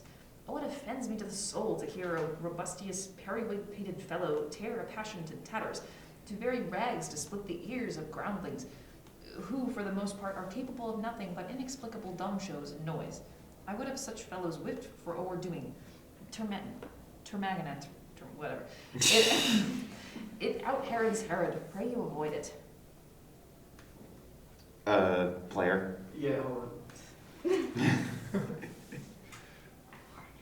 Wait, what line of I warn your honor. I mean, Control F, I warn your honor. No, I warned. just say I warned you. Warned? Right Warrant. here. Like arrest. I warned, Your Honor. There you go. Be not too tame neither, but let your own discretion be your tutor. Suit the action to the word to the action, with this special observance that you do o'erstep not the modesty of nature. For anything so o'erdone is from the purpose of playing, whose end, both at the first and now, was and is to hold as 'twere the mirror up to nature, to show virtue her own feature, scorn her own image, and the very age and body of the time his form and pressure. Now this o'erdone or come tardy off, though it makes and the unskilled laugh, cannot but make the judicious grieve and censure, of the which one must of your allowance o'erweigh a whole theatre of others. Oh, there be players that I have seen and heard others praise, and that highly do not to speak of it profanely, that neither having the accent of Christians, nor the gait of Christian, pagan, nor man, have so strutted and bellowed that I have thought of some nature's journeymen that made men, and not made them well, they imitated humanity so abominably. I hope we have reformed that indifferently with us, sir. Reform it altogether, and let those that play your clowns speak no more than is set down for them. For there be of them that will themselves laugh, to set on some quantity of barren spectators to laugh too, though in the meantime some necessary question of the play be then to be considered. That's villainous, and shows a most pitiful ambition in the fool that uses it. Go, make ye ready. Players exit. Enter Polonius, Guildenstern, and Rosencrantz. How now, my lord, will the king hear this piece of work? And the queen too, and that presently. Bid the players make haste. Polonius exits. Will you two help hasten them? Aye, my lord. What ho, Horatio? Oh, They sorry. exit. What ho, Horatio? Enter Horatio. Here, sweet lord, at your service. Horatio, thou art e'en as just a man as e'er my conversation coped withal. Oh, my dear lord. Nay, do not think I flatter. For what advancement may I hope from thee, that no revenue hast but thy good spirits to feed and clothe thee? Why should the poor be flattered? No, let the candied tongue lick absurd pomp, and crook the pregnant hinges of the knee, where thrift may follow fawning. Dost thou hear? Since my dear soul was mistress of her choice, and could of men distinguish, her election hath sealed thee for herself. For thou hast been as one suffering all that suffers nothing, a man that fortune's buffets and rewards has ta'en with equal thanks, and blessed are those whose blood and judgment are so well commeddled, that they are not a pipe for fortune's finger to sound which stop she please. Give me that man that is not passion's slave, and I will wear him in my heart's core, in my heart of hearts, as I do thee. Something too much of this. There is a play tonight before the king. One scene of it comes near the circumstance which I have told thee of my father's death. I prithee, when thou seest the act afoot, even with the very comment of thy soul, observe my uncle.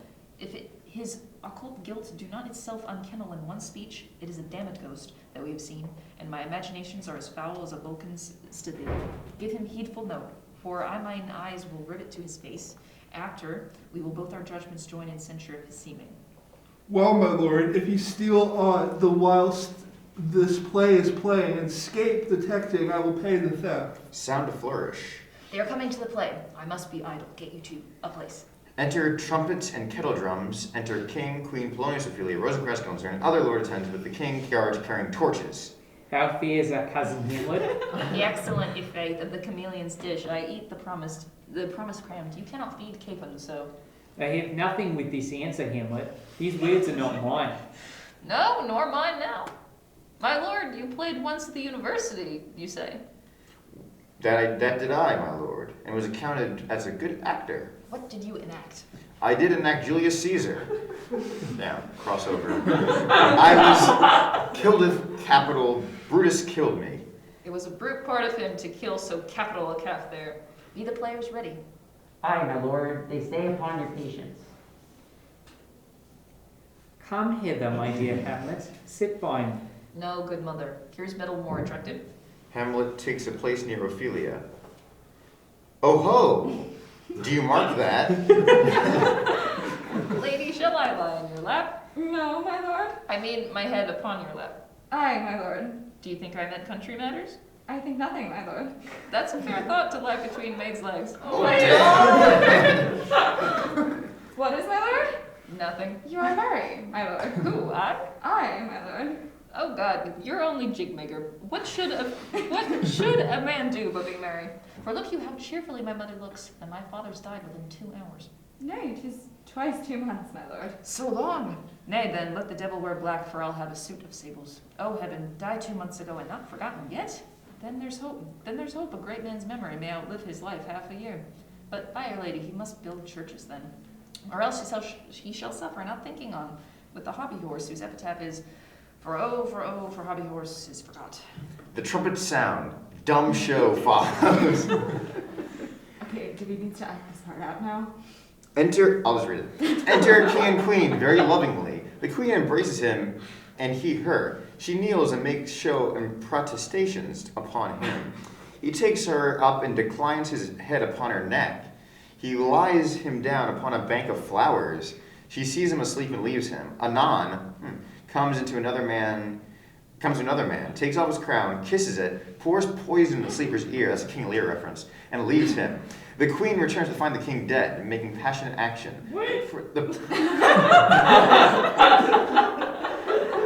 The poisoner, with some 3 or 4 come in again, seem to condole with her. The dead body is carried away. The poisoner woos the queen with gifts. Gift is poison in German. He seems harsh a while, but in the end accepts his love. Players exit. What means this, my lord? Mary, this is Mitching Maleko. It means mischief. Belike this show imports the argument of the play. Enter prologue. We shall know by this fellow. The players cannot keep counsel. They'll tell all. Will he tell us what this show meant? Aye, or any show that you will show him. Be not ashamed to show. He'll not shame you to tell it what it means. You are not. I'll mark the play.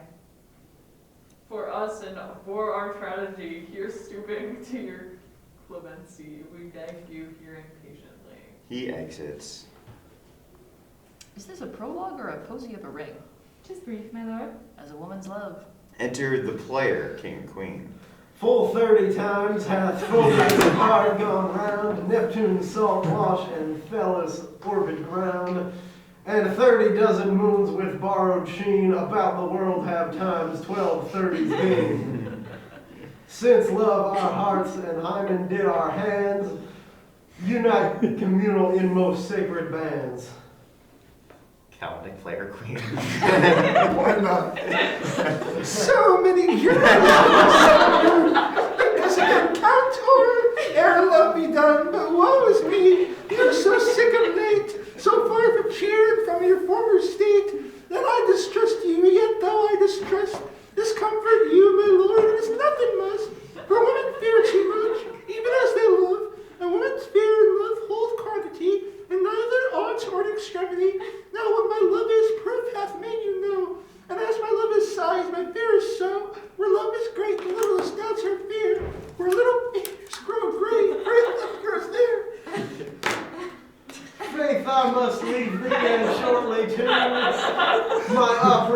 others their functions leave to do, and thou shalt live in this fair world behind, honored, beloved, and happy, one as kind, for husband shalt thou. Oh, confound the rest! Such love must needs be treason as my breast, and second husband let me be accursed. None wed the second, but who killed the first. That's wormwood. The incenses that seek in marriage move are base respects of thrift, but none of love. A second time I kill my husband dead when second husband kisses me in bed. I do believe ye think not what you speak, but what we do determine oft we break. Purpose is but the slave to memory of violent birth but poor validity, which now the fruit unripe sticks on the tree, but fall unshaken when they mellow be. Most necessary 'tis that we forget to pay ourselves what to ourselves is debt. What to ourselves in passion we propose, the passion ending doth the purpose lose. The violence of either grief or joy, their own enactures with themselves destroy. Where joy most revels, grief doth most lament. Grief joys, joy grieves on slender accident. This world is not for I, nor 'tis not strange that even our loves should with our fortunes change. For 'tis a question left us yet to prove whether love led fortune or else fortune love. That was not correct. Okay. The great man down, you mark his favorite flies. The poor advance makes friends of your enemies. And hitherto doth love on fortune tend, for who not needs shall never lack a friend. And who in want a hollow friend doth try, directly seasons him his enemy. But orderly and to end where I begun, our wills and fates do so contrary run, that our devices are still overthrown, our thoughts are ours, and there ends none of our own. So think thou wilt no second husband wed, but die thy thoughts when thy first lord is dead. Nor earth to meet your food, nor heaven light, sport and repose lack from me day and night. To desperation turn my trust and hope, an anchor's chair in prison be my scope. Each opposite that makes the face of joy, meet what I would have wallowed and destroy. Both here and hence pursue me elastic strife, if once a widow ever I be a wife. If she should break it now, 'Tis deeply sworn, sweet, leave me here a while. My spirits grow dull, and fain I would beguile the tedious day with sleep. Sleeps. Sleep not thy brain, and ever come mischance between us twain. Directions. Player queen exits. Madam, how like you the play? The lady doth protest too much, methinks. Oh, but she'll keep her word. If ye hear the argument, is there no offence in it? No, they do but jest, poison in jest. No offense in the world. Why do you call the play? The Mousetrap. Married, how? Tropically, this play is an image of a murder done in Vienna. Gonzago is the Duke's name, his wife Baptista. You shall see anon. 'Tis a knavish piece of work, but what of what? What of that? Your Majesty and we that have free souls, it touches us not. Let the gold jade wince, our withers are unwrung. Enter Lucianus. This is one Lucianus, nephew to the king. You are as good as a chorus, my lord. I could interrupt between you and your love if I could see the puppet stallion. You are keen, my lord, you're keen. It would cost you a groaning to take off mine edge. Still better and worse. So you mistake your husbands. Begin, murderer. Pox, leave the damnable faces and begin. Come, the croaking raven doth bellow for revenge. Thoughts black, hands apt, drugs fit, and time agreeing. Confederate season, else no creature seeing. Thou mixed rank of midnight weeds collected. With Hecate's band, thrice blasted, thrice infected, the natural magic and dire property, unwholesome life usurp immediately. Pours poison in his ear. He poisons him in the garden for his estate. His name's Gonzago. The story is extant and written in very choice Italian. You shall see anon how the murderer gets the love of Gonzago's wife. Claudius rises. The king rises. What, frightened with false fire? How fares my lord? Give o'er the play. Give me some light. Oh, why? Lights, lights, lights! All but Climate, Hamlet, and Horatio, and exit.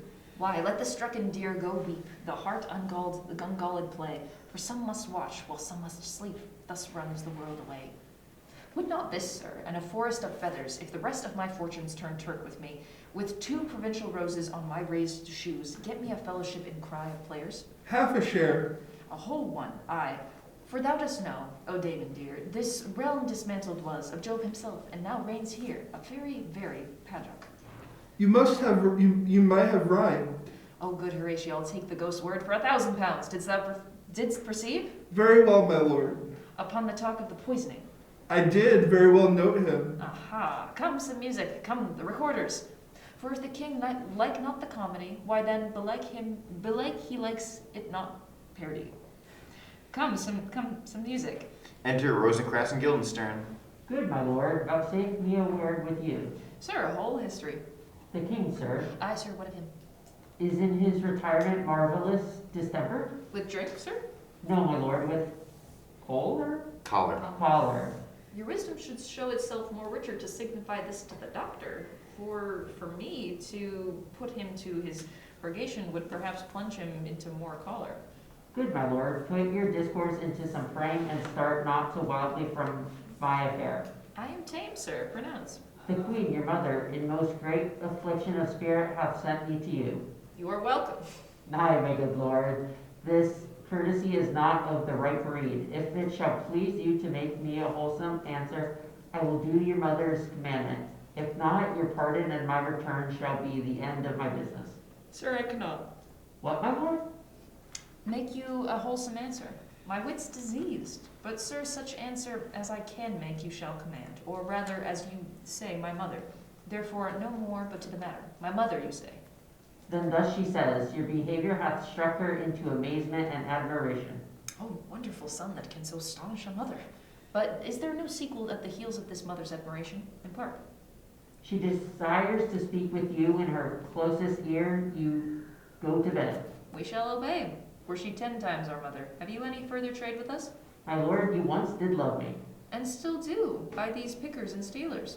Good, my lord, what is your cause of distemper? You do surely bar the door upon your own liberty if you deny your grief to your friend. Sir, I lack advancement.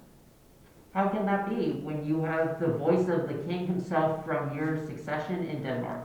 Aye, sir, but while the grass grows, the proverb is something musty. Enter the players with recorders. Oh, the recorders! Let me see one. He takes a recorder and turns to Guildenstern. To withdraw with you, why do you go about to recover the wind of me, as if you would drive me into a toil? Oh, my lord, if my duty be too bold, my love is too unmannerly. I do not well understand that. Will you play upon this pipe? My lord, I cannot. I pray you. Believe me, I cannot. I do beseech you. I know no touch of it, my lord. It is as easy as lying. Govern these vintages with your fingers and thumb, give it breath with your mouth, and it will discourse the most eloquent music. Look you, these are the stops. But these cannot I command to any utterance of harmony. I have not the skill. Why, look you now, how unworthy a thing you make of me. You would play upon me, you would seem to know my stops, you would pluck out the heart of my mystery, you would sound me from my lowest note to the top of my compass. And there is such music, excellent voice in this little organ, yet cannot you make it speak? Splud, do you think I am easier to be played on than a pipe? Call me what instrument you will, though you can fret me, you cannot play upon me. Enter Polonius. God bless you, sir. My lord, the queen would speak with you, and presently. Do you see yonder cloud that's almost in the shape of a camel? By the mass, and 'tis a camel indeed. Methinks it is like a weasel. It is backed like a weasel, Or like a whale. very like a whale. Then I will come to my mother by and by. They fool me to the top of my bent. I will come by and by. I will say so. By and by is easily said. Lead me, friends. All but Hamlet exit. 'Tis now the very witching time of night, when churchyards yawn and hell itself breathes out contagion to this world. Now could I drink hot blood, and do such bitter business as the day would quake to look on. Soft now to my mother. O heart, lose not thy nature, and let not ever the soul of Nero enter this firm bosom. Let me be cruel, not unnatural. I will speak daggers to her, but use none. My tongue and soul in this be hypocrites. How in my words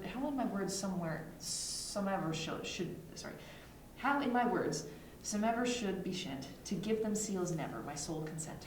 He exits. Scene 3, enter King, Rosencrantz, and Guildenstern. Let me get to my... I'm almost there. Page 163. Okay, 163.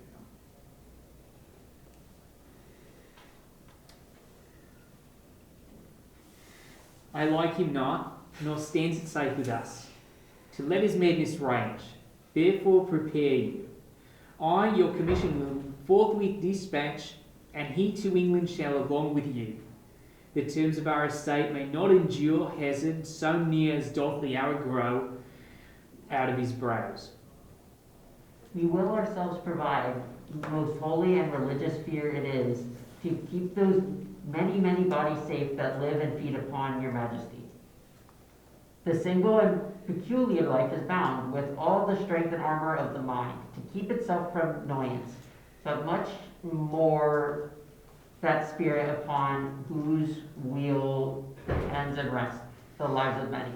The cess of majesty dies not alone, but like a gulf doth draw what's near it with it, or it is a massy wheel fixed on the summit of the highest mount, to whose huge spokes 10,000 lesser things are more and adjoined, which when it falls each small and petty consequence.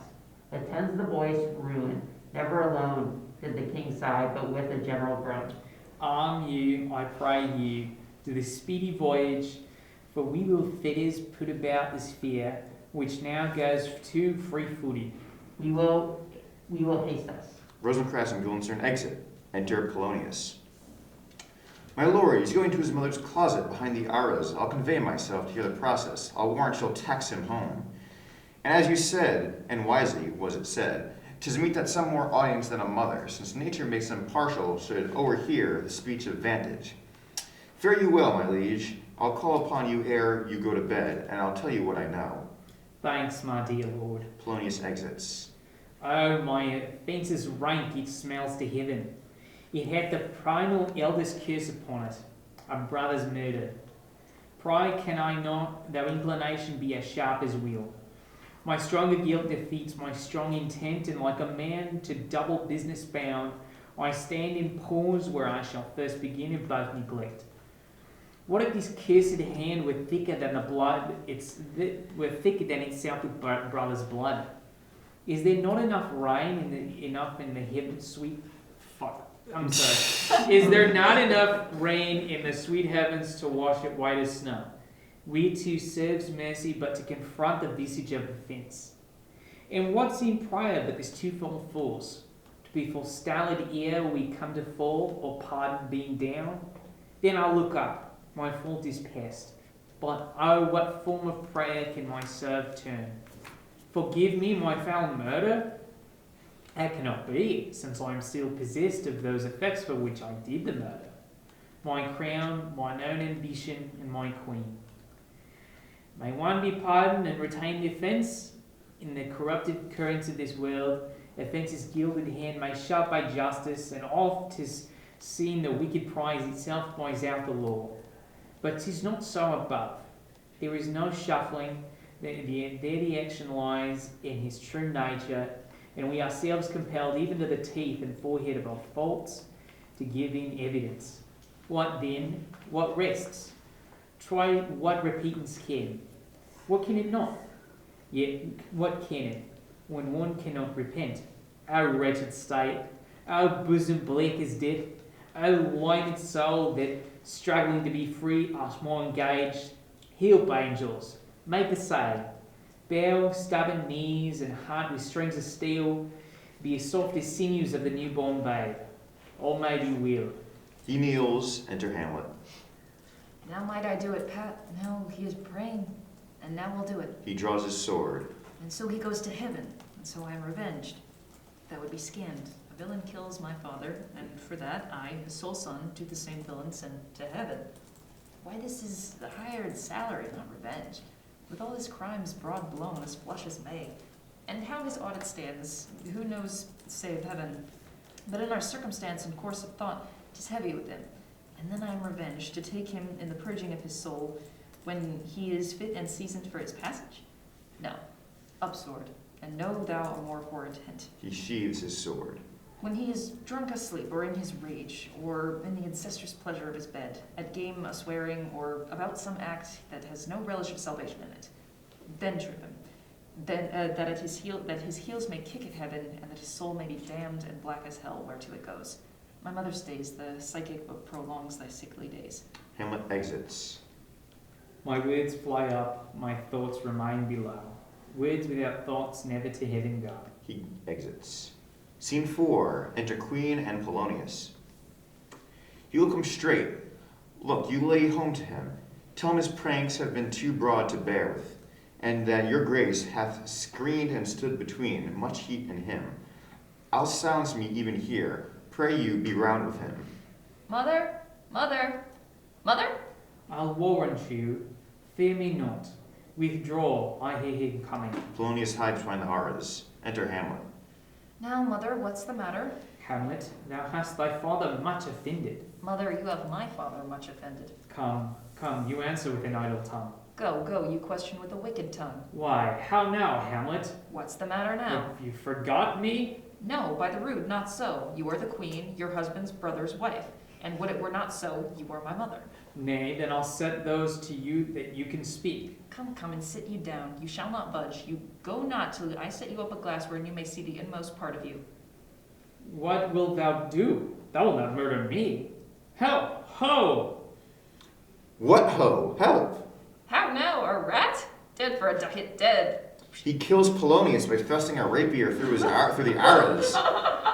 Oh, I am slain. Gotta fall under the table now. Oh me, what hast thou done? Nay, I know not. Is it the king? Oh, what a rash and bloody deed this is. A bloody deed, almost as bad, good mother, as kill a king and marry with his brother. As kill a king. Aye, lady, it was my word. He pulls Polonius's body from behind the arras. Thou wretched, rash, intruding fool. Farewell. I took thee for thy better. Take thy fortune. That finds to be too busy is some danger. Leave wringing of your hands. Peace sit you down, and let me bring your heart. For so I shall, if it be made of penetrable stuff, if damned custom have not brazen it so, that it be proof and bulwark against sense. What have I done, that thou darst wag thy tongue in noise so rude against me? Such an act that blurs the grace and blush of modesty, calls virtue hypocrite, takes off the rose from the fair forehead of an innocent love and sets a blister there, makes marriage vows as false as Dicer's oaths. Oh, such a deed as from the body of contraction plucks the very soul, and sweet religion makes a rhapsody of words. Heaven's face does glow o'er the solidity and compound mass with heated visage as against the doom is as thought sick as at an act. Ay me, what act that roars so loud and thunders the index? Look here upon this picture, and on this, the counterfeit presentment of two brothers. See what grace was seated on this brow. Hyperion's curls, the front of Jove himself, and eyes like Mars to threaten and command. A station like the herald Mercury, new lighted on a heaven-kissing hill. A combination and a form indeed where every god did seem to set his seal to give the world assurance of a man. This was your husband. Look you now what follows. Here is your husband, like a mildewed ear blasting his wholesome brother. Have you eyes? Could you for this fair mountain leave to feed and batten this moor? Have you eyes? You cannot call it love, for at your age, the heyday and the blood is tame. It's humble and waits upon the judgment, and what judgment would step from this to this? Sense sure you have, else could you not have motion. But sure that sense is aplexed, for madness would not err, nor sense to ecstasy was ne'er so thralled, but reserved some quantity of choice to serve in such a difference. What devil was it that hath cozened you at hoodman blind?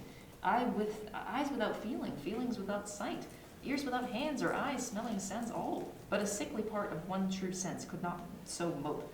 Oh shame, where is thy blush, rebellious hell?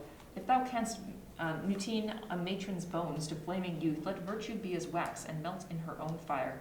Proclaim no shame when the compulsive ardor gives the charge, since frost itself is as actively doth burn, and reason panders will. Oh, Hamlet, speak no more. Thou turn'st my eyes into my very soul, and there I see such black and grained spots as will not leave their tinct. Nay, but to live in rank sweat and of enseamed bed, stewed in corruption, honey-making, and making love over the nasty sty. Oh, speak to me no more. These words like daggers enter in my eyes. No more, sweet Hamlet. A murderer and a villain, a slave that is not 20th part of the tithe of your precedent lord, a vice of kings, a cutpurse of the empire, and the rule that of the shelf of precious diadem stole and put it in his pocket. No more. A king of shreds and patches. Enter Ghost. Save me and hover over me with your wings, you heavenly guards. What would your gracious figure? Alas, he's mad. Do you not come, your tardy son, to chide that lapsed in time and passion lets go by the important acting of thy dread command? Oh, say. Do not forget. This visitation is but to whet thy almost blunted purpose. But look, amazement on thy mother sits. Oh, step between her and her fighting soul. Concede in the weakest body's strongest works. Speak to her, Hamlet. How is it with you, lady? Alas, how is it with you that you do bend on your eye on vacancy, and with the incorporeal air do hold discourse? Forth at your eyes your spirits widely peep, and as the sleeping soldiers in the alarm, your bedded hair like life and excrements start up and stand on end. O gentle sun, upon the heat and flame of thy distemper sprinkle cool patience. Whereon do you look? On him.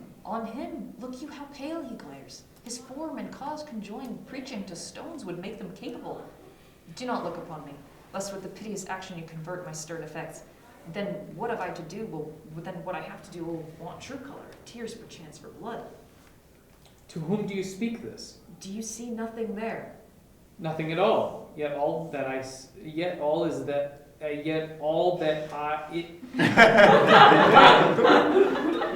What is this? Yet all that is I see. Yet all that is I see? Nor do you nothing hear? No, nothing but ourselves. Why, look you there. Look how it steals away. My father, in his habit as he lived, look where he goes even now, out at the portal. Ghost exits. This is the very coinage of your brain. This bodiless creation ecstasy is very cunning in. Ecstasy? My pulse is yours doth temperately keep time and makes us healthful music. It is not madness that I have uttered. Bring me to the test, and I the matter will reword, which madness would gamble from. Mother, for love of grace, lay not the flattering unction to your soul, that not your trespass but my madness speaks. It will but skin and film the ulcerous place, whereas rank corruption mining all within infects unseen. Confess yourself to heaven, repent what's past, avoid what is to come, and do not spread the compost on the weeds to make them ranker. Forgive me this, my virtue, for in the fatness of these pursy times, virtue itself of vice must pardon beg. Yea, curb and move for leave to do him good. Oh, Hamlet, thou hast cleft my heart into twain. Oh, throw away the worser part of it and leave the purer with the other half. Good night, but go not to my uncle's bed. Assume a virtue if you have it not. That monster custom, who all sense doth eat of habit's devil, is angel yet in this, that to the use of actions fair and good, he likewise gives a frock or livery that aptly is put on. Refrain tonight, and that shall lend a kind of easiness to the next abstinence, the next more easy. For use almost can change the stamp of nature, and either the devil or throw him out with wondrous potency. Once more, good night, and when you are desirous to be blessed, I'll blessing beg of you. For this same Lord, I do repent, but heaven hath pleased it so to punish me with this and this with me, that I must be their scourge and minister. I will bestow him, and will answer well the death I gave him. So again, good night. I must be cruel only to be kind. This bad begins, the worst remains behind. One more word, good lady. What shall I do? Not this by no means, that what I bid you do. Let the bloat king tempt you again to bed. Pinch wanton in your cheeks, call you his mouse, and let him, for a pair of reachy kisses or paddling in your neck with damned fingers, make you ravel all this matter out, that I essentially am not in madness, but mad in craft. 'Twere good you let him know, but who that's but a fair queen, fair sober wise, would from a paddock, from bat a gib, with such dear concerning sides, who would do so? Who would do so? No, in despite of sense and secrecy, unpack the basket on the house's top, let the birds fly, and let the famous ape to try conclusions in the basket creep and break your own neck down. Be thou assured, if words be made of breath and breath of life, I have no life to breathe what thou hast said to me. I must to England, you know that. Oh, alack, I had forgot. 'Tis so concluded on. There's letters sealed in my 2 schoolfellows, whom I will trust as I will adders fanged. They bear the mandate. They must sweep my way and marshal me to knavery. Let it work, for 'tis the sport to have the engineer hoist with his own petard, and shall go hard, but I will delve 1 yard below their minds, and blow them at the moon. Oh, 'tis most sweet when in one line 2 crafts directly meet. This man shall set me packing. I'll lug the guts into the neighbor room. Mother, good night indeed. This counselor is now most still, most secret, and most grave, for who was in life a foolish, prating knave. Come, sir, to draw toward an end with you. Good night, mother. They exit, Hamlet tugging in Polonius. End of Act 3. Act 4. Scene 1. Almost there. Enter the king and queen with Rosencrantz and Guildenstern. These mattering these sighs, these profound heaves you must translate. 'Tis feet we understand them. Where is your son? Bestow this place on us a little while. Rosencrantz and Guildenstern exit. Ah, mine own lord, what have I seen tonight? Why, Gertrude, how does Hamlet? Mad as the sea and wind when both contend which is the mightier. In his lawless fit behind the arras, hearing something stir, whips out his rapier, cries, a rat, and in his brainish apprehension kills the unseen good old man. Oh, heavy deed! It had been so with us had we been there. His liberty is so full of threats to all, to you yourself, to us, to everyone. Alas, how shall this bloody deed be answered? It will be laid to us whose providence should have kept short, restrained, and out of haunt this mad young man. But so much was our love, we would not understand for what was most fit, but like the owner of a foul disease, to keep it from divulging, let it feed even on the pith of life. Where has he gone? To draw apart the body he hath killed, or whom his very madness, like some ore among a mineral of metal's base, shows itself pure. He weeps for what he has done. Oh, Gertrude, come away. The sun no sooner shall demand his touch, but we will ship him hence. In his vile deed we must, with all our majesty and skill, both countenance and excuse. How, Guildenstern? Enter Rosencrantz and Guildenstern. Friends both, go join you with some further aid. Hamlet in madness hath Polonius slain, and from his mother's closet hath he dragged him. Go seek him out, speak fair, and bring the body into the chapel. I pray you, hasten this. Rosencrantz and Guildenstern exit. Come on, Gertrude, we'll call up our wisest friends and let them know both what we mean to do and what's untimely done. Whose whisper over the world's diameter, as level as the cannon in his blade, transports his poison shot, may miss our name and hit the windless air. Oh, come away. My soul is full of discord and dismay. They exit. Scene 2. Enter Hamlet. Safely stowed.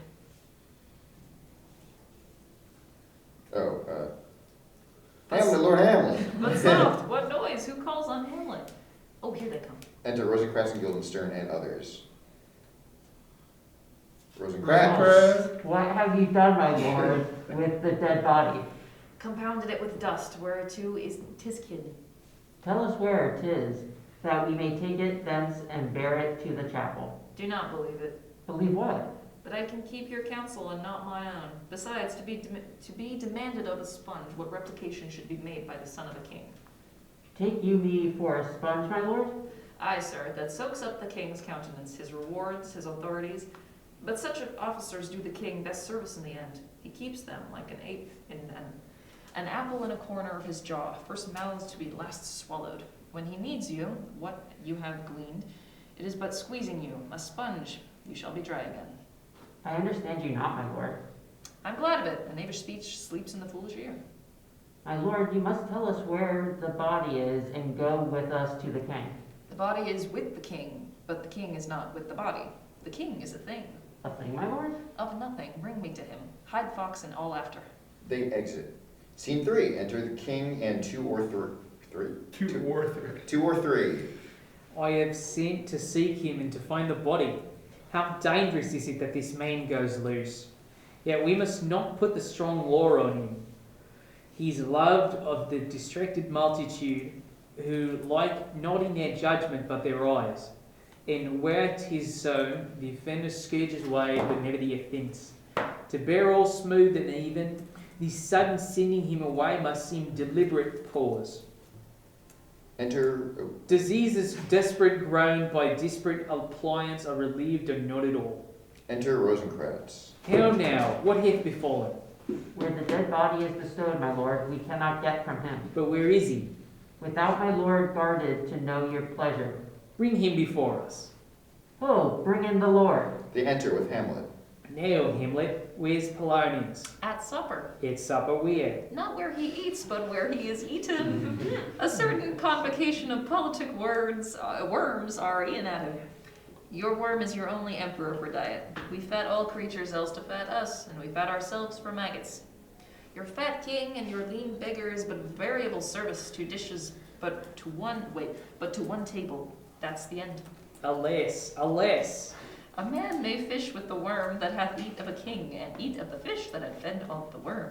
What dost thou mean by this? Nothing but to show you how a king may go of progress through the guts of a beggar. Where is Polonius? In heaven, send thither to see. If your messenger find him not there, sink him in the other place yourself. But if indeed you find him not within this month, you shall nose him as you go up the stairs into blood. Go, seek him there. How will he stay till you come? He will stay till you come. Attendants exit. And Hamlet, Emma does too.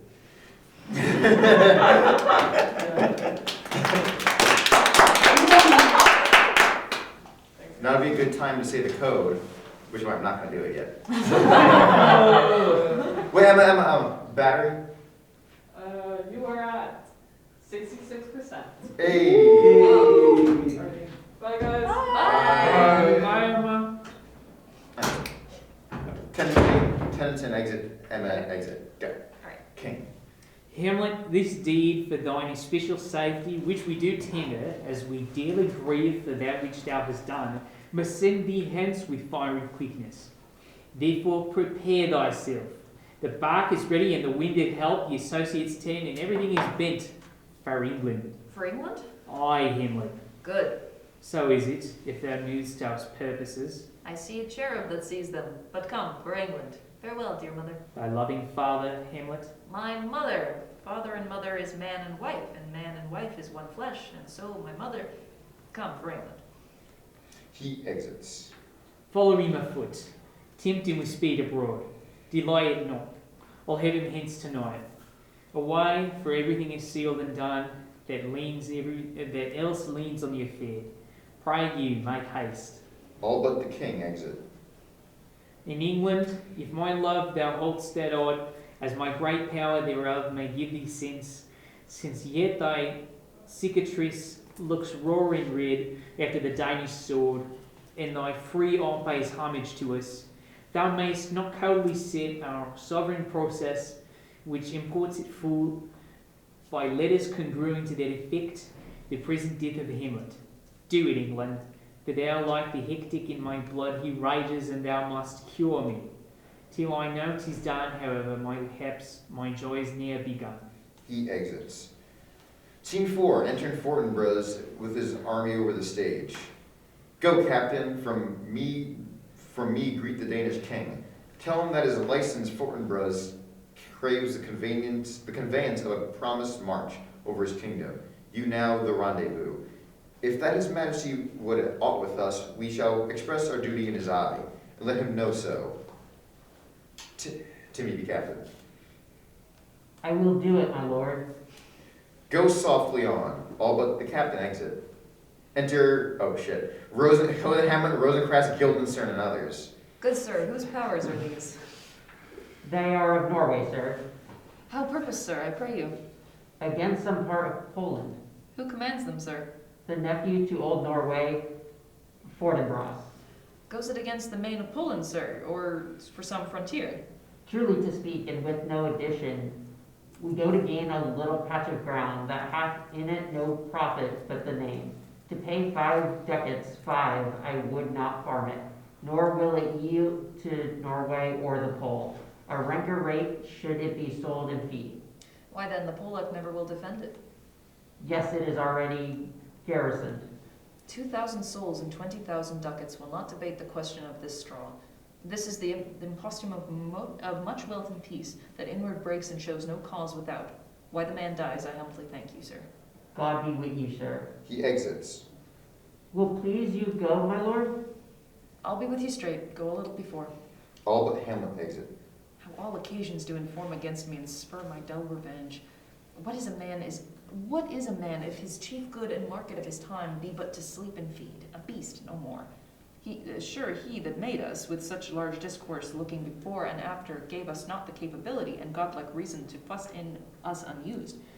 Now whether it be bestial oblivion, or some craven scruple of thinking too precisely on the event, a thought which quartered hath but 1 part wisdom, and ever 3 parts coward, I do not know why yet I live to say all this things to do. Sith I have cause and will and strength and means to do it. Examples gross as earth exhort me. Witness this array of such mass and charge, led by a delicate and tender prince, whose spirit with divine ambition puffed makes mouths at the invisible event, exposing what is mortal and unsure to all that fortune, death, and danger dare, even for an eggshell. Rightly to be great is not to stir without great argument, but greatly to find quarrel is in a straw when honor's at stake. How stand I then, that have a father killed, a mother stained, excitements of my reason and my blood, and let all sleep, while to my shame I see the imminent death of 20,000 men, that for a fantasy and trick of fame go to their graves like beds, fight for a plot wherein the numbers cannot try the cause, which is not tomb enough and continent to hide the slain. Oh, from this time forth my thoughts be bloody or be nothing worth. He exits. Scene 5. Enter Horatio, Queen, and a gentleman. I'll be the gentleman. Yes, you will. Okay. I will not speak with her. She is importunate, indeed distract. Her mood will needs be pitied. What would she have? She speaks much of her father. She says she hears there's tricks if the world and herms, and beats her heart, spurns enviously at straws, speaks things in doubt that carry but half sense. Her speech is nothing, yet the unshaped use of it doth move. The hearers to collection, they aim at it, and botch the words up to fit their own thoughts, which, as her winks and nods and gestures yield them, indeed would make one think there might be thought nothing sure, yet much unhappily. 'Twere good she were spoken with, for she may strew dangerous conjectures in ill-breeding minds. Let her come in. Gentleman exits. To my sick soul, as sin's true nature is, each toy seems prologue to some great amiss. So full of artless jealousy is guilt, it spills itself in fearing to be spilt. Enter Ophelia, distracted. Where is the beauteous majesty of Denmark? How now, Ophelia? Sings. So how do I go about this part? Can you just read it? How should I All-star. No. How should I your true love know from another one? By his cockle hat and staff and his sandal shoe. Alas, sweet lady, what imports you this song? Say you? Nay, pray you, Mark. Sings. He is dead and gone, and his head a grass-green turf, at his heels a stone. Oh ho! Nay, but Ophelia. Pray you, Mark. Sings. White his shroud as the mountain snow. Enter It King. just turned into a musical. Alas. Look here, my lord. Sings. Loaded all with sweet flowers, which bereft to the ground did not go with true love showers. How now? How do you do, pretty lady? Well, God did you. They say the owl was a baker's daughter. Lord, we know what we are, but know not what we may be. God be at your table. Conceit upon a father. Pray, let's have no words of this, but when they ask you what it means, say you this. Sings. Tomorrow is St. Valentine's Day, on this morning time, and I am made at your window to be your Valentine. Then up he rose and donned his clothes, and up to the chamber door, let in the maid, that out a maid never departed more. Pretty Ophelia. Indeed, without an oath, I'll make an end on't. Sayings. My chosen by Saint Charity, alack and fight for shame, young men will do it if they come to it. By cock they are to name. Quoth she, before you tumbled me, you promised me to wed. He answers, so would I have done by yonder sun, and thou hadst not come to my bed. How long hath she been thus? I hope all will be well. We must be patient, but I cannot choose but weep to think they would lay him in the cold ground. My brother shall know of it. And so I thank you for your good counsel. Come, my coach. Good night, ladies. Good night, sweet ladies. Good night. She Good night. exits. Follow her close. Keep a good watch, I pray you. Horatio exits. Oh, this is the poison of deep grief. It springs all from your father's death, and now behold. Oh, Gertrude, Gertrude. When sorrows come, they come not single spies, but in battalions. First your father slain, next your son gone, and he, the most violent author of his own just removed. The people muddied, thick, and unwholesome in their thoughts and whispers. The good Polonius is dead, and we have done but greenly in haga-maga to enter him. Poor Ophelia, divining from herself in her fair judgment, without the which we are pictures or mere beasts. Last, and as containing all these, her brother is in secret come from France. Feeds on his wonder, keeps himself in the clouds, and wants not buzzers to infect his ear. With pestilent speeches of his father's death, wherein necessity of murder beggared, will nothing stick our person to a rein ear and ear. Oh, my dear Gertrude, this, like to a murdering piece, in many places give me superfluous death. The noise within. Alack, what noise is this? Attend, where is my sweetses? Let them guard the door. Enter a messenger. What is the matter? Save yourself, my lord. The ocean, overpeering of his list, eats not the flats with more impetuous haste than young Laertes in a riotous head, or bears your officers, the rabble call him lord, and as the world were now but to begin, antiquely forgot, custom not known, the ratifiers and props of every word they cry, choose we, Laertes shall be king, claps hands and tongues applaud it to the clouds, Laertes shall be king, Laertes king. A noise within. How cheerfully on the false trail they cry. Oh, this is counter, you false Danish dogs. The doors are broke. Enter Laertes with others. Where is this king? Sir, stand you all without. No, let come in. I pray you, give me leave. We will. I thank you, keep the door. Followers exit. Oh, thou vile king, give me my father. Calmly, good Laertes. That drop of blood that's calm proclaims me bastard, cries cuckold to my father, brands the harlot even here between the chaste unsmirched brow of my true mother. What is the cause, Laertes, that thy rebellion looks so giant-like? Let him go, Gertrude, do not fear our person.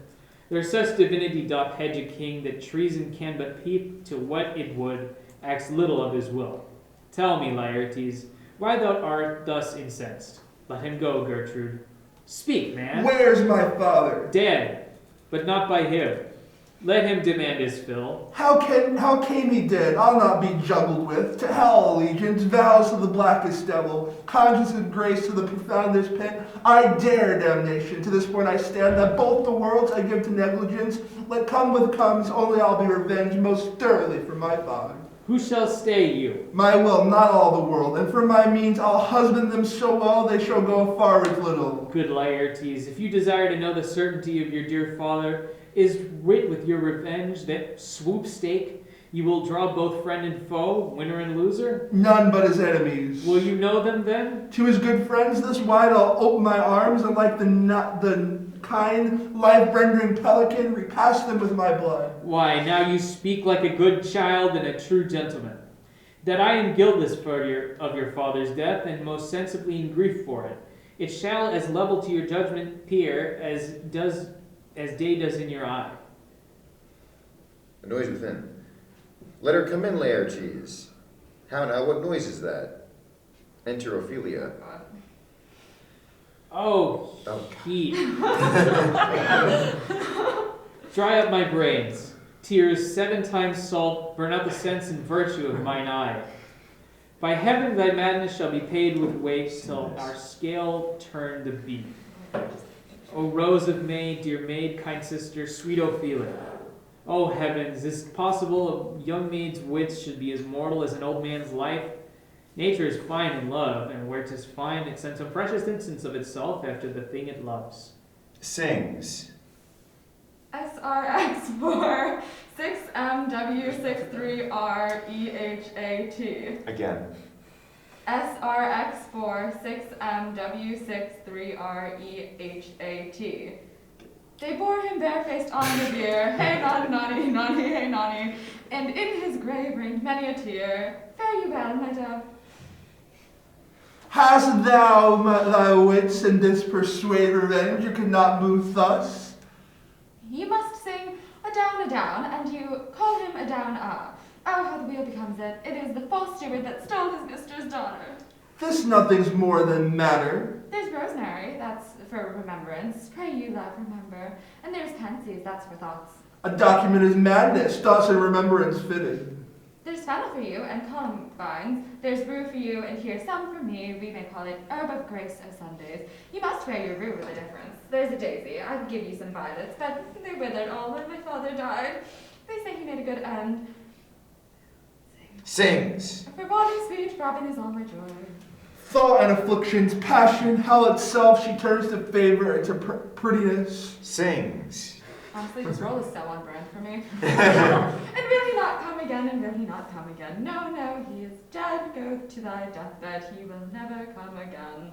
His beard was as white as snow, all his flaxen was his poll. He is gone, and we cast away moan.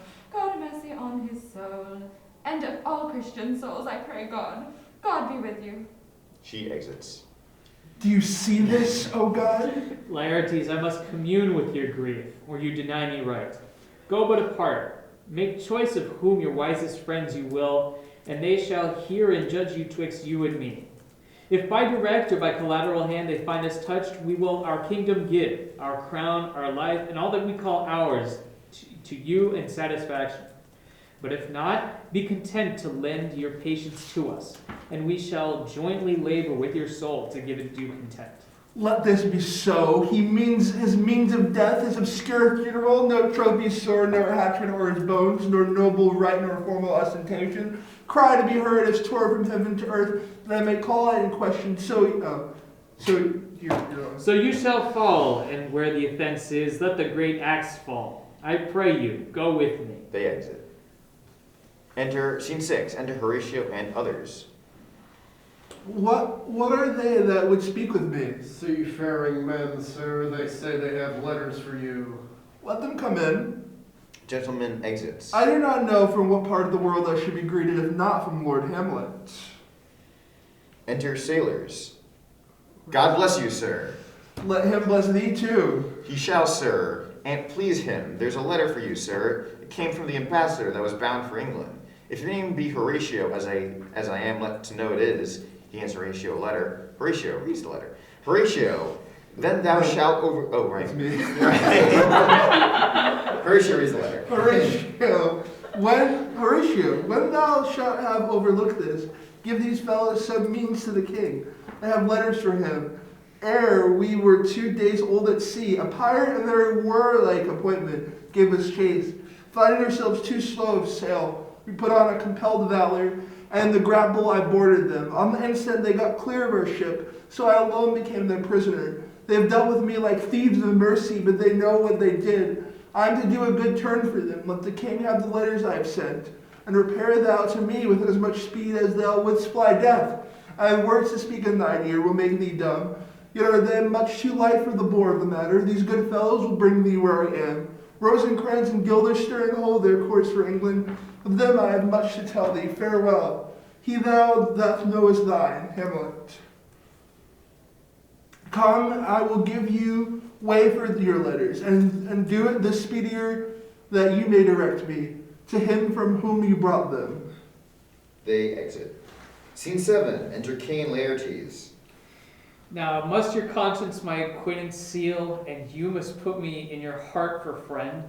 Sith you have heard, and with a knowing ear, that he which hath your noble father slain pursued my life.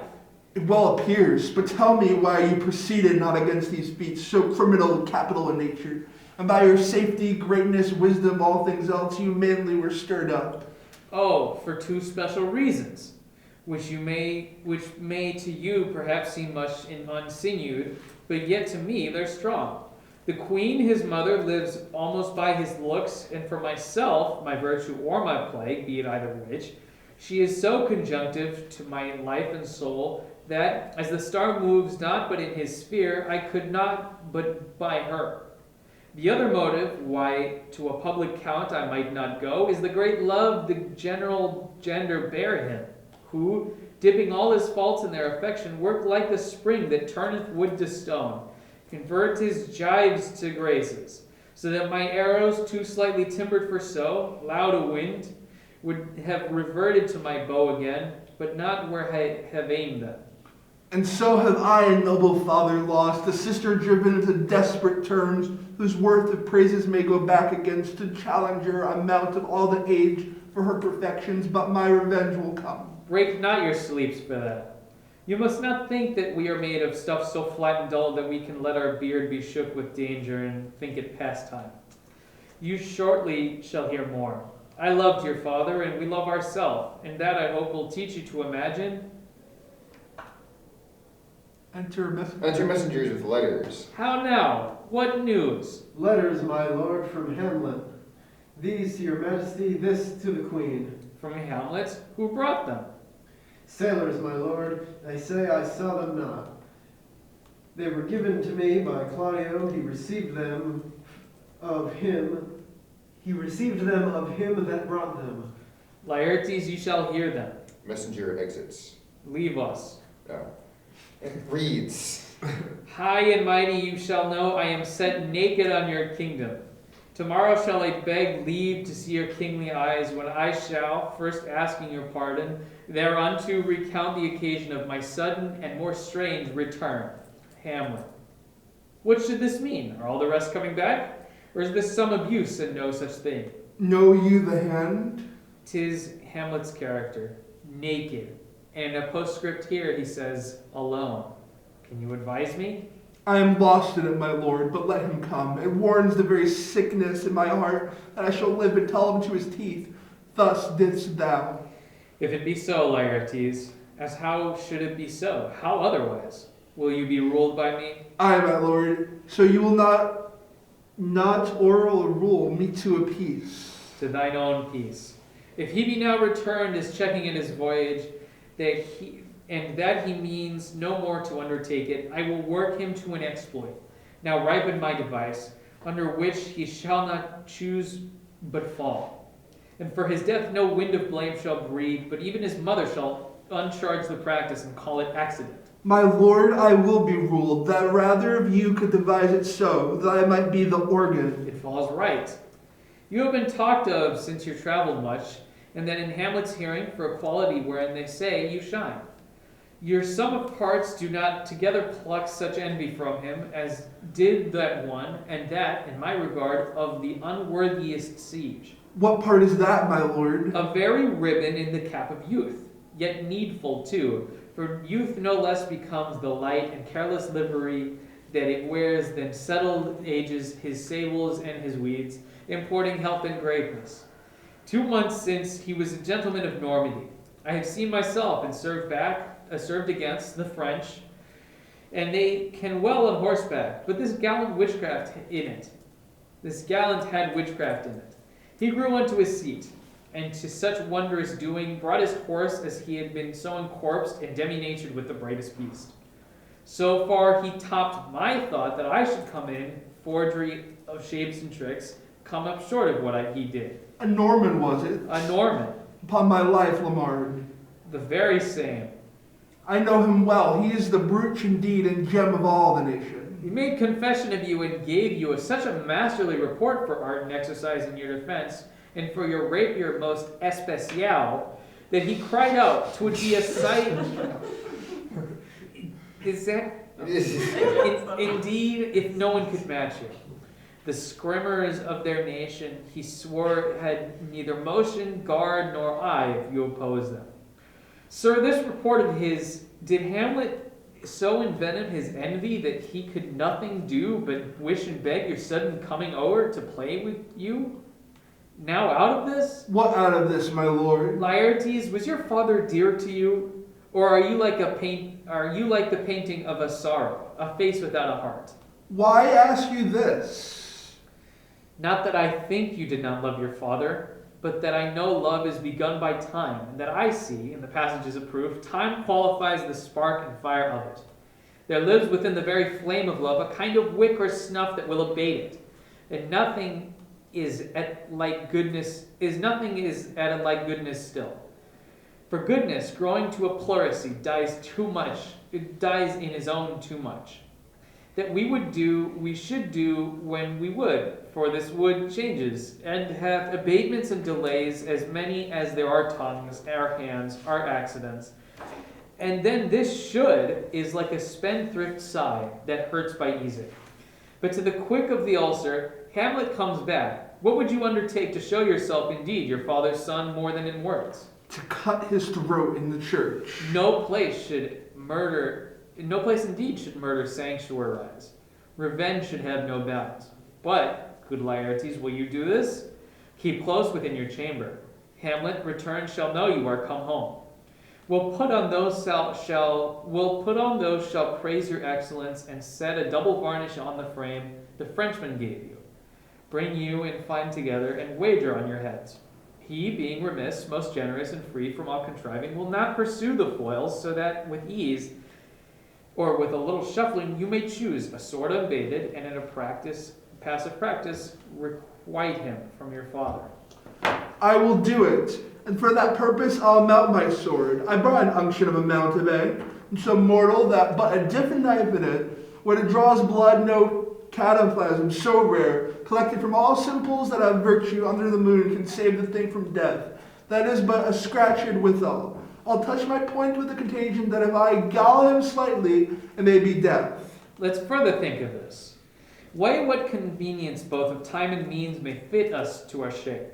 If this should fail, and that our drift should look through our bad performance, 'twere better it not essayed.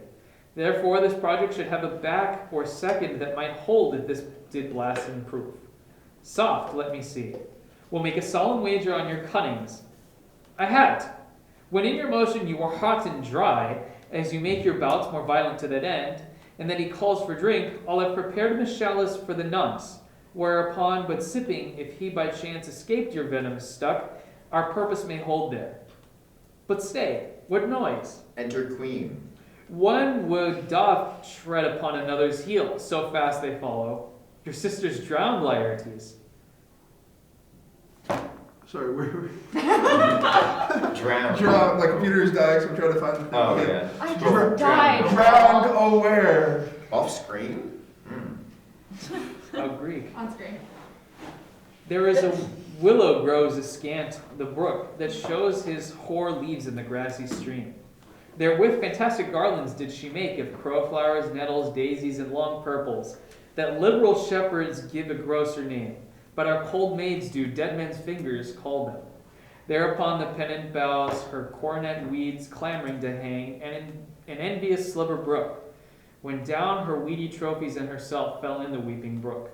Her clothes spread wide and mermaid-like a while they bore her up, which time she chanted snatches of old lauds, incapable of her own distress, or like a creature native and endued unto that element. But long it could not be that till her garments, heavy with their drink, pulled the poor wretch from her melodious lay to muddy death. Alas, then she is drowned. Drowned. Too much of water hast thou, poor Ophelia, and therefore I forbid my tears. But yet it is our trick, and nature her custom holds. Let shame say what it will. When these are gone, the woman will be out. Adieu, my lord. I have a speech, O fire, that fain would blaze, but that this folly drowns it. He exits. Yeah. Let's follow, Gertrude. How much I had to do to calm his rage. Now fear I, this will give it start again. Therefore, let's follow. They exit. End of Act 4. One more act to go. Almost there. I can stay for one more scene. Can I be the gravedigger here? You can be there, yeah. Okay. Actually, could you just check the battery real quick? Yeah, hold on. Could you also check the SD card? The SD card should be fine. Like we had like over 2 hours left. Oh, okay. So I'm dead. Is my character, like, am I done? 29%.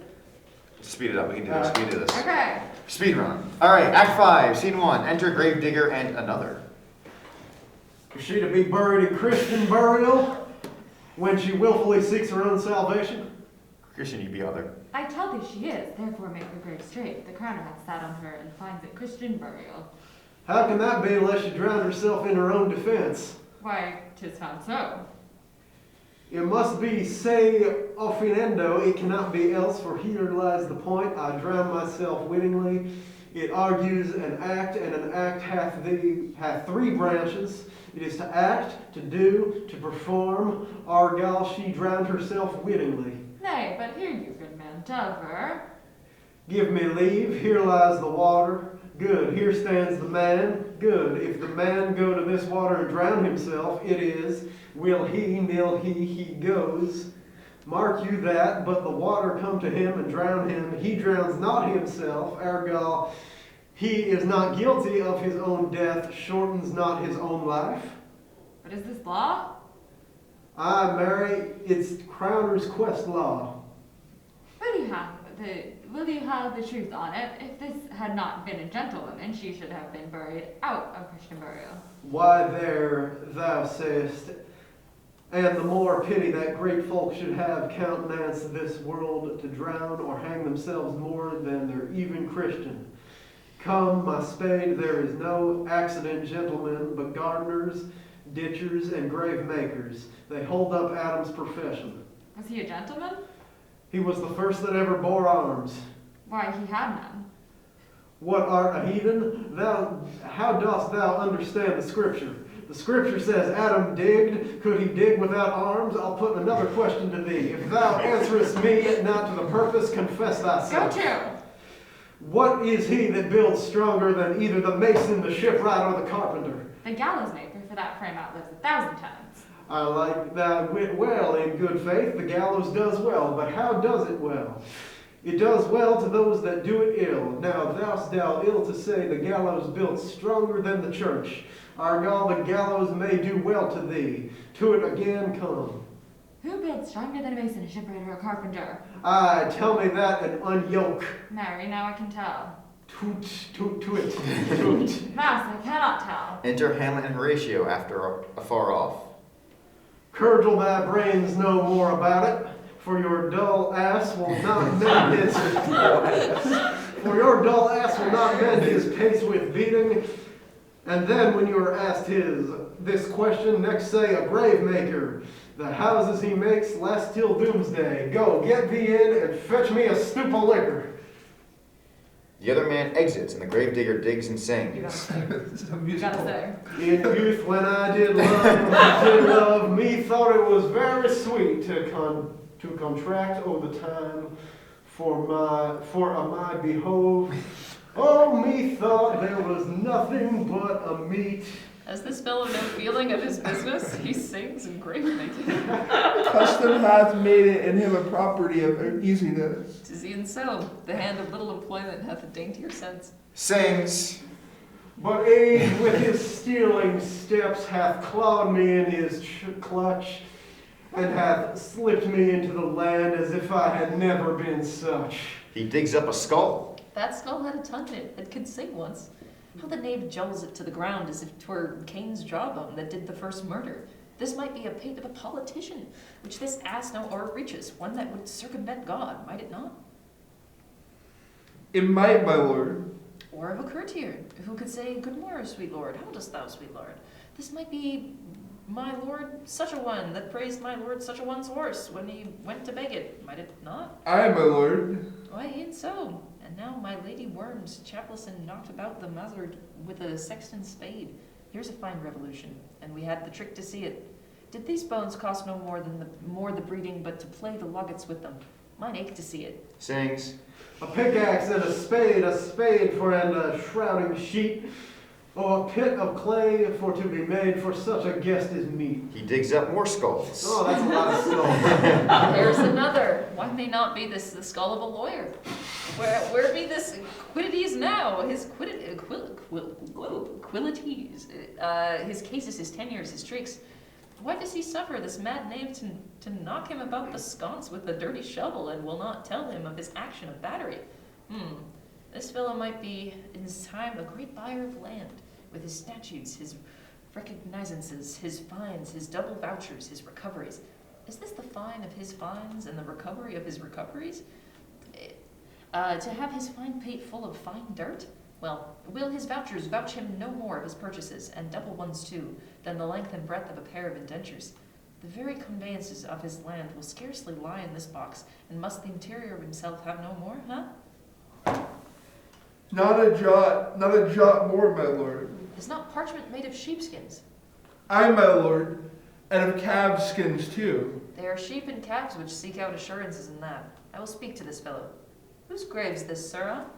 Mine, sir. Sings. Oh, a pit of clay to be made for such a guest as meet. I think it be thine indeed, for thou liest in it. You lie out on it, sir, and therefore 'tis not yours. For my part, I do not lie in it, yet it is mine. Thou dost not lie in it, to be in it and to say it is thine. 'Tis for the dead, not for the quick, therefore thou liest. 'Tis a quick lie, sir. 'Twill away again from me to you. What man dost thou dig it for? For no man, sir. What woman then? For none neither. Who is to be buried in it? One that was a woman, sir, but rest her soul, she's dead. How absolutely? How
come up?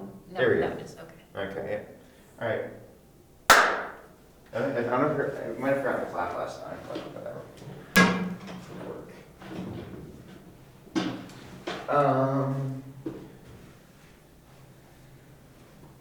All right, we're back. Had a battery emergency. Let's continue.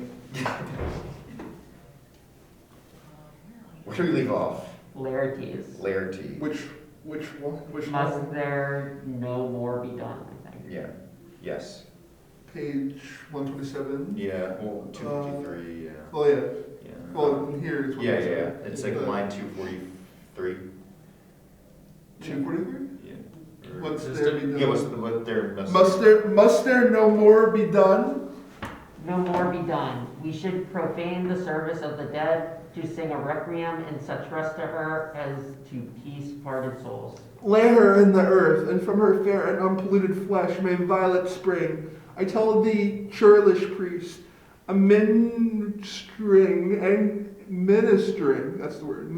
angel shall my sister be when thou liest howling. What, the fair Ophelia?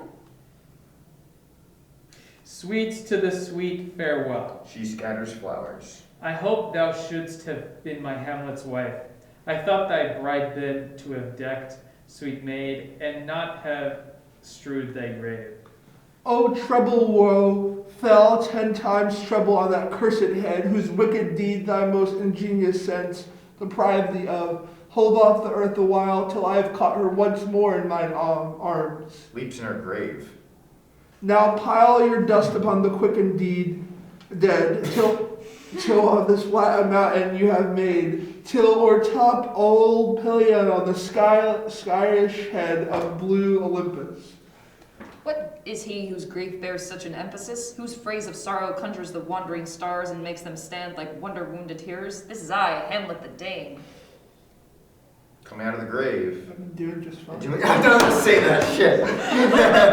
The devil take my soul. They grapple. Thou prayest not well. I pray thee take thy fingers from my throat, for thou I am not splendid and rash, yet I have in thee something dangerous, which let thy wisdom fear. Hold off thy hand. Pluck them asunder. Hamlet! Hamlet! Gentlemen. Good my lord, be quiet. Hamlet and Laertes are separated. Why, I will fight with him upon this theme until my eyelids will no longer wag. Oh, my son, what theme? I loved Ophelia. 40,000 brothers could not, with all their quantity of love, make up my sum. What wilt thou do for her? Oh, he is mad, Laertes. For the love of God, forbear him. Swoons, show me what thou do. Woot weep, woot fight, woot fast, woot tear thyself. Woot shook up easel, eat a crocodile. I'll do it. Dost thou come here to whine, to outface me with leaping in her grave? Be buried quick with her, and so will I. And if thou break the mountains, let them throw millions of acres on us, till our ground, singeing his pate against the burning zone, make us like a wart. Nay, and that old mouth I'll rent as well as thou. This is mere madness. And thus a while the fit would work on him. Anon, as patient as the female dove, when that her golden couplets are disclosed, his silence will sit drooping. Hear you, sir. What is the reason that you use me thus? I loved you ever, but it is no matter. Let Hercules himself do what he may. The cat will mew and dog will have his day. Hamlet exits. I pray thee, good Horatio, wait upon him. Horatio exits. Strengthen your patience in our last night's speech. We'll put the matter to present push. Good Gertrude, set some watch over your son. This grave shall have a living monument. An hour of quiet thereby shall we see. Till then, in patience our proceeding be. They exit. Scene 2, last scene. Enter Hamlet and Horatio. So much for this, sir. Now shall you see the other. Do you remember all the circumstance? Remember it, my lord. Sir, in my heart there was a kind of fighting that would not let me sleep. Methought I lay worse than the minutes in the bilboes, rashly, and praised the rashness for it. Let me know. Our indiscretion sometimes serves us well, when our deep plots do pall, and that should learn us. There's a divinity that shapes our ends, rough hew them how we will. That is most uncertain. Up from my cabin, my sea gown scarfed about me, in the dark groped I to find out them. Had my desire fingered their packet, and in fine withdrew to mine own room again, making so bold, my fears forgetting manners, to unfold their grand commission, where I found, Horatio, a royal knavery, an exact command, larded with many several sorts of reasons, importing Denmark's health, and England's too, with, such bugs and goblins in my life, that on one supervised no leisure bated, no, not to stay the grinding of the axe, my head should be struck off. Is it possible? Here's the commission, read it at more leisure. But wilt thou hear now how I did proceed? I beseech you. Being thus benetted round with villainies, or I could make a prologue to my brains, they had begun the play. I sat down, devised a new commission, wrote it fair. I once did hold it as our statists do, and baseness to write fair, and laboured much how to forget that learning. But sir, now did me yeoman service. Wilt thou know the effect of what I wrote?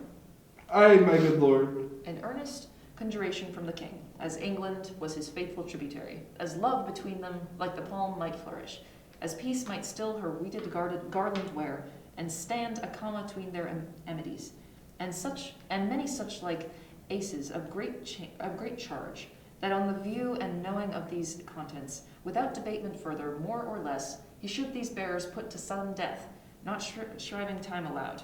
How is this sealed? Why, even in that was heaven ordinant. I had my father's signet in my purse, which was the model of that Danish seal, folded the writ up in the form of the other, subscribed it, gave it the impression, placed it safely, the changeling never known. Now the next day was our sea fight, and what to this sequent thou knowest already. So, Gulistan and Rosencrantz, go to it. Why, man, they did make love to this employment. They are not near my conscience. Their defeat does by their own insinuation grow. 'Tis dangerous when the baser nature comes between the passes and fell insensate points of mighty opposites. Why, what a king is this? Does it not? Think thee, stand me now upon. He hath killed my king, and whored my mother, hopped in between the election of my hopes, thrown out his angle for my proper life, and with such cousinage, is not perfect conscience to quit him with this arm, and is not to be damned, to let the canker of our nature come to further evil? It must be shortly known to him from England what is the issue of the business there. It will be short, the interim's mine, and a man's life is no more than to say one. And I am very sorry, good Horatio, that to hilarities I forgot myself. For the image of my cause I see, the portraiture of his, I'll court his favours, but sure the bravery of his grief did put me into a towering of passion. Peace, who comes here? Enter Osric, a clown. A courtier. A courtier. Your lordship is right. Welcome back to Dunbar. I humbly thank you, sir. Yes, yeah. Dost know this waterfly? No, my good lord. Thy state is more gracious, for 'tis a vice known to him. He hath much land and fertile. Let a beast be lord of beasts, and his crib shall stand at the king's mess. 'Tis a trough, but as I say, spacious in the possession of dirt. Sweet lord, if your lordship were at leisure, I should impart a thing to you from his majesty. I will receive it, sir, with all diligence of spirit. Put your bonnet to his right use. 'Tis for the head. I thank you, your lordship. It is very hot. No, believe me, 'tis very cold. The wind is northerly. It is indifferent cold, my lord, indeed. But yet methinks it is very sultry and hot for my complexion. Exceedingly, my lord. It is very sultry, as for I cannot tell how. My lord his majesty bade me signify to you that he has laid a great wager on your head. Sir, this is the matter. I beseech you to remember. He motions to Osric to put on his hat. Nay, good my lord, for my ease in good faith. Sir, here is newly come to court Laertes, believe me an absolute gentleman, full of most excellent differences of very soft society and great showing. Indeed, to speak feelingly of him, he is the card or calendar of gentry, for you shall find in him the continent of what heart of a gentleman would see.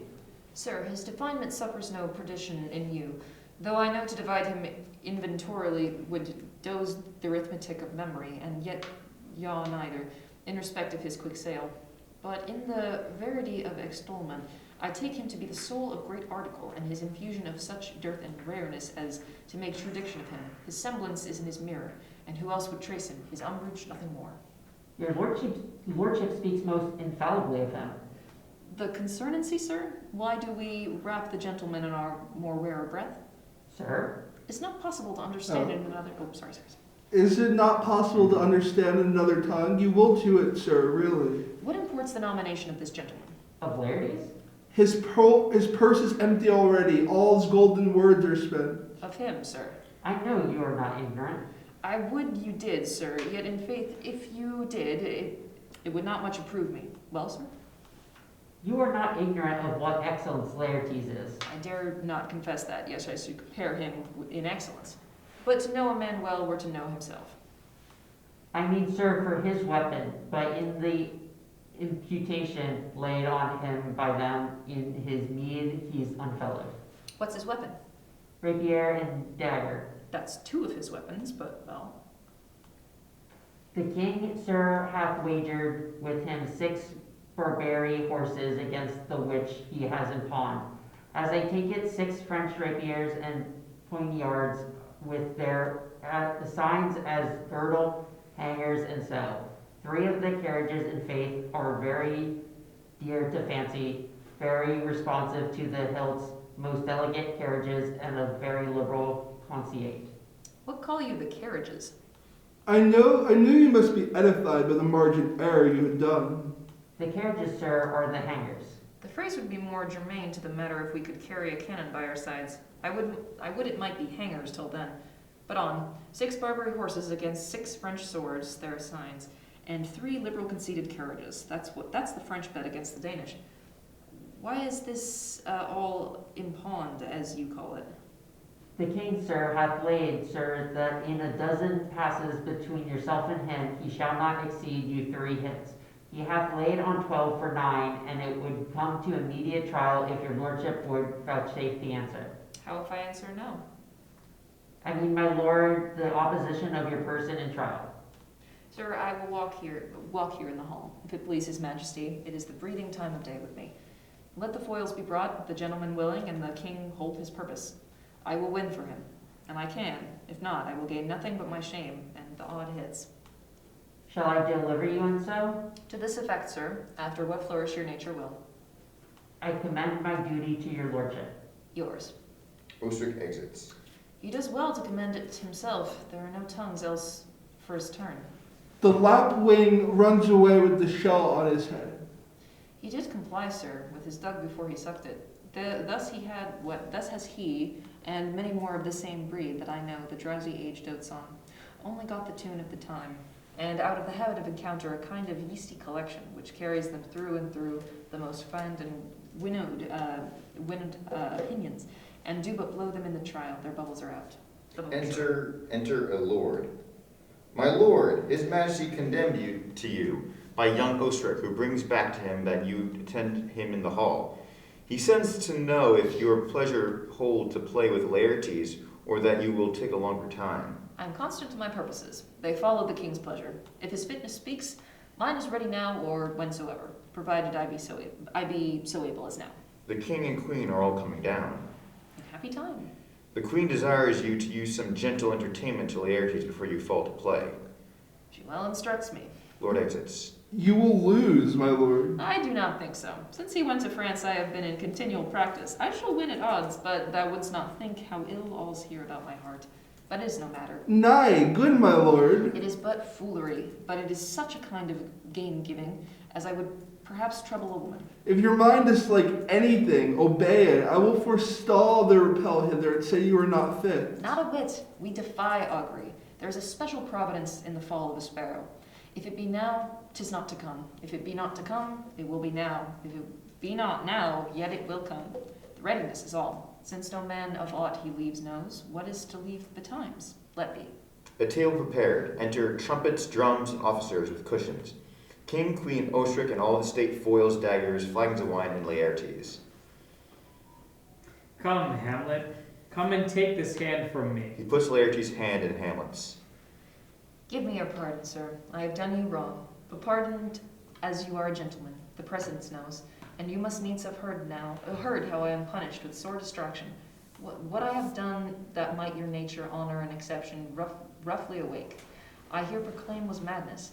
Was Hamlet wronged, Laertes? Never Hamlet. If Hamlet from himself be ta'en away, and when he's not himself does wrong Laertes, then Hamlet does it not.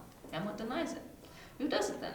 His madness. If it be so, Hamlet is of the faction that is wronged. His madness is poor Hamlet's enemy. Sir, in this audience, let my disclaiming from the purpose evil free me so far in your most generous thoughts that I have shot my arrow o'er the house and hurt my brother.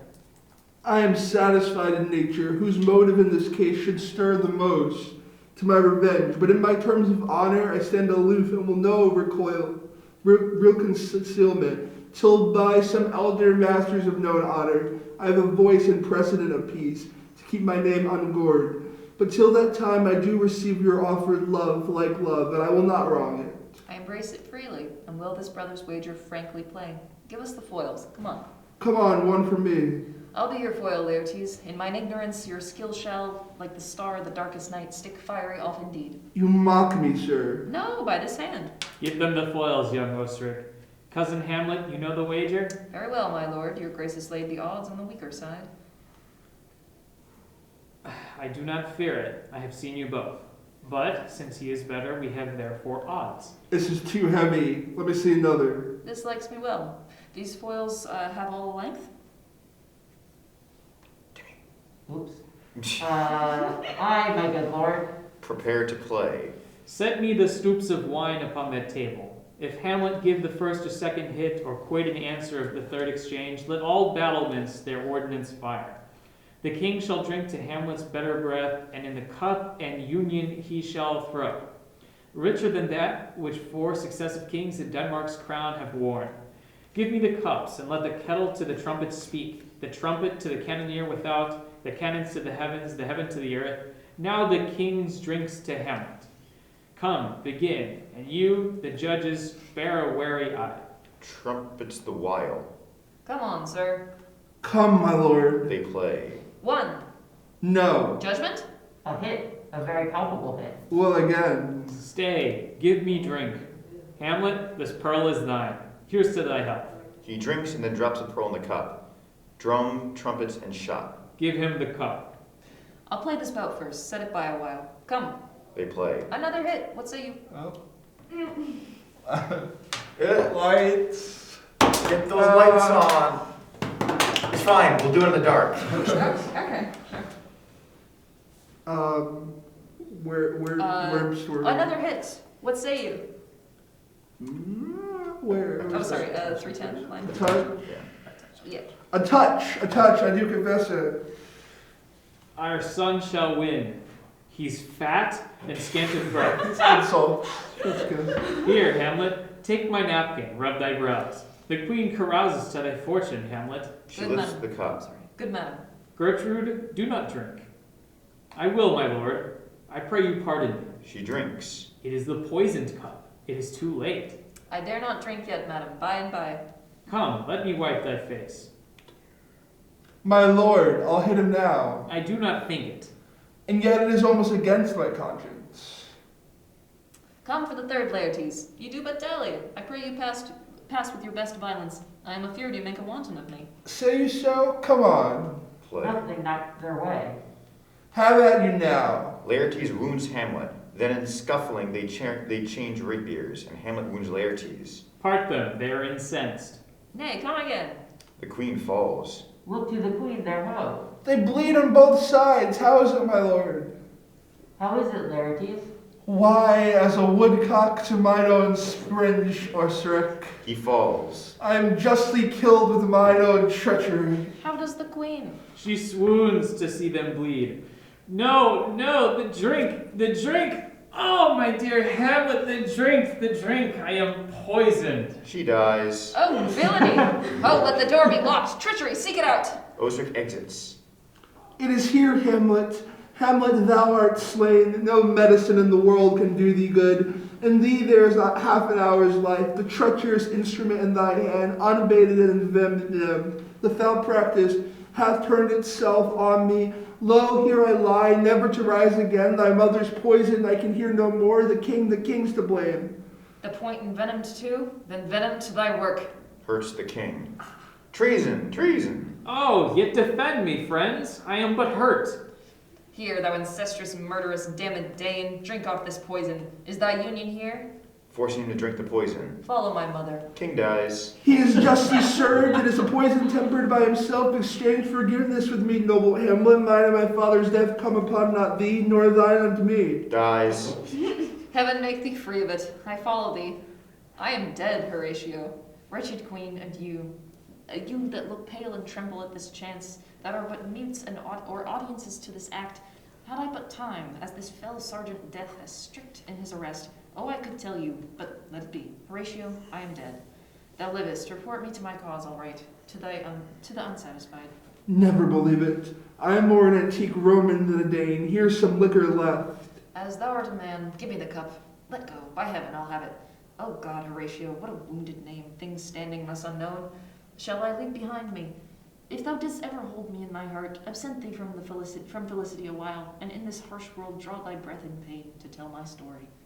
March afar off and shot within. What warlike noise is this? Enter Osric.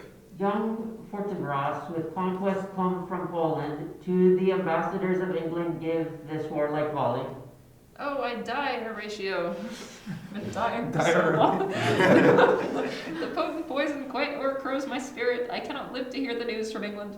But I do prophesy the election lights on Fortinbras. He has my dying voice, so tell him with the occurrence, more and less, which have solicited the rest, is silence. Oh, oh, oh, oh. Dies. Now cracks a noble heart. Good night, sweet prince, and flights of angels sing thee to thy rest. March within. Why does the drum come hither? Enter Fortinbras with the English ambassadors with drums, colors, and attendants. Where is this sight? What is it you would see if aught of woe, of wonder, cease your search?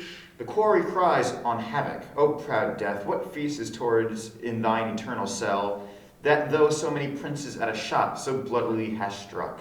The sight is dismal, and our affairs from England come too late. The ears are senseless that should give us hearing to tell him his commandment is fulfilled, that Rosencrantz and Guildenstern are dead.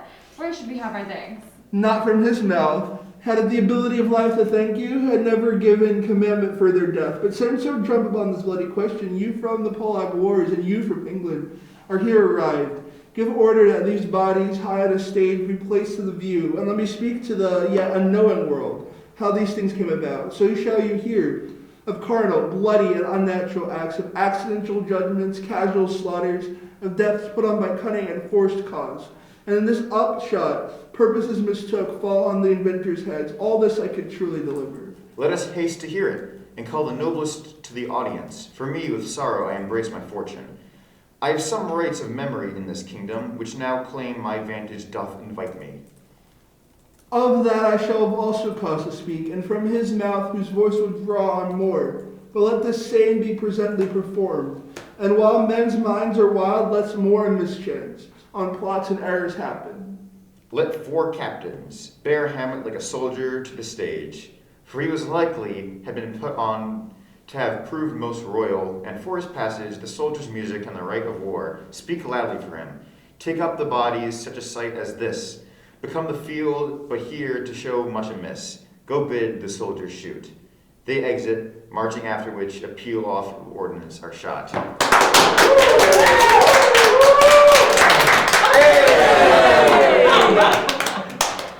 Oh, wow. We did it. Oh my God, good job. It only took about 3 hours, 45 minutes. Honestly, But like with that's a breaks, it was really more like 3.5 hours. We did How good. long was this room reserved for?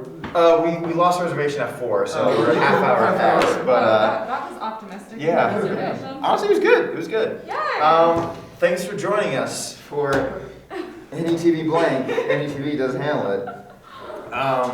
If you found the code first, then congratulations. Again, you have until the day of the Sheffins, April 29th, to redeem that code, or else I will do it for myself. Any parting words from the cast? Thank you all for coming out, for doing this. This is, Parting is such sweet sorrow. is it? I'm tired as shit. Also, thanks to the people who left, Emma and Ben. RIP. Thanks you guys for watching, maybe, or just skipping to the end. which is probably more likely. Yeah, any parting words? It occurs to me that if the card is unclaimed by the day of the check-ins, it means that the members of E-Board who are not here did not watch the full video. Very Yeah. true. Yikes. Very true. Yeah. So everyone on e-board better watch. Yeah. The ones that are Everyone, everywhere better watch. Everyone. Yes. This is the cheapest rendition of Hamlet you'll ever see. All right, see you guys. Thanks for coming out.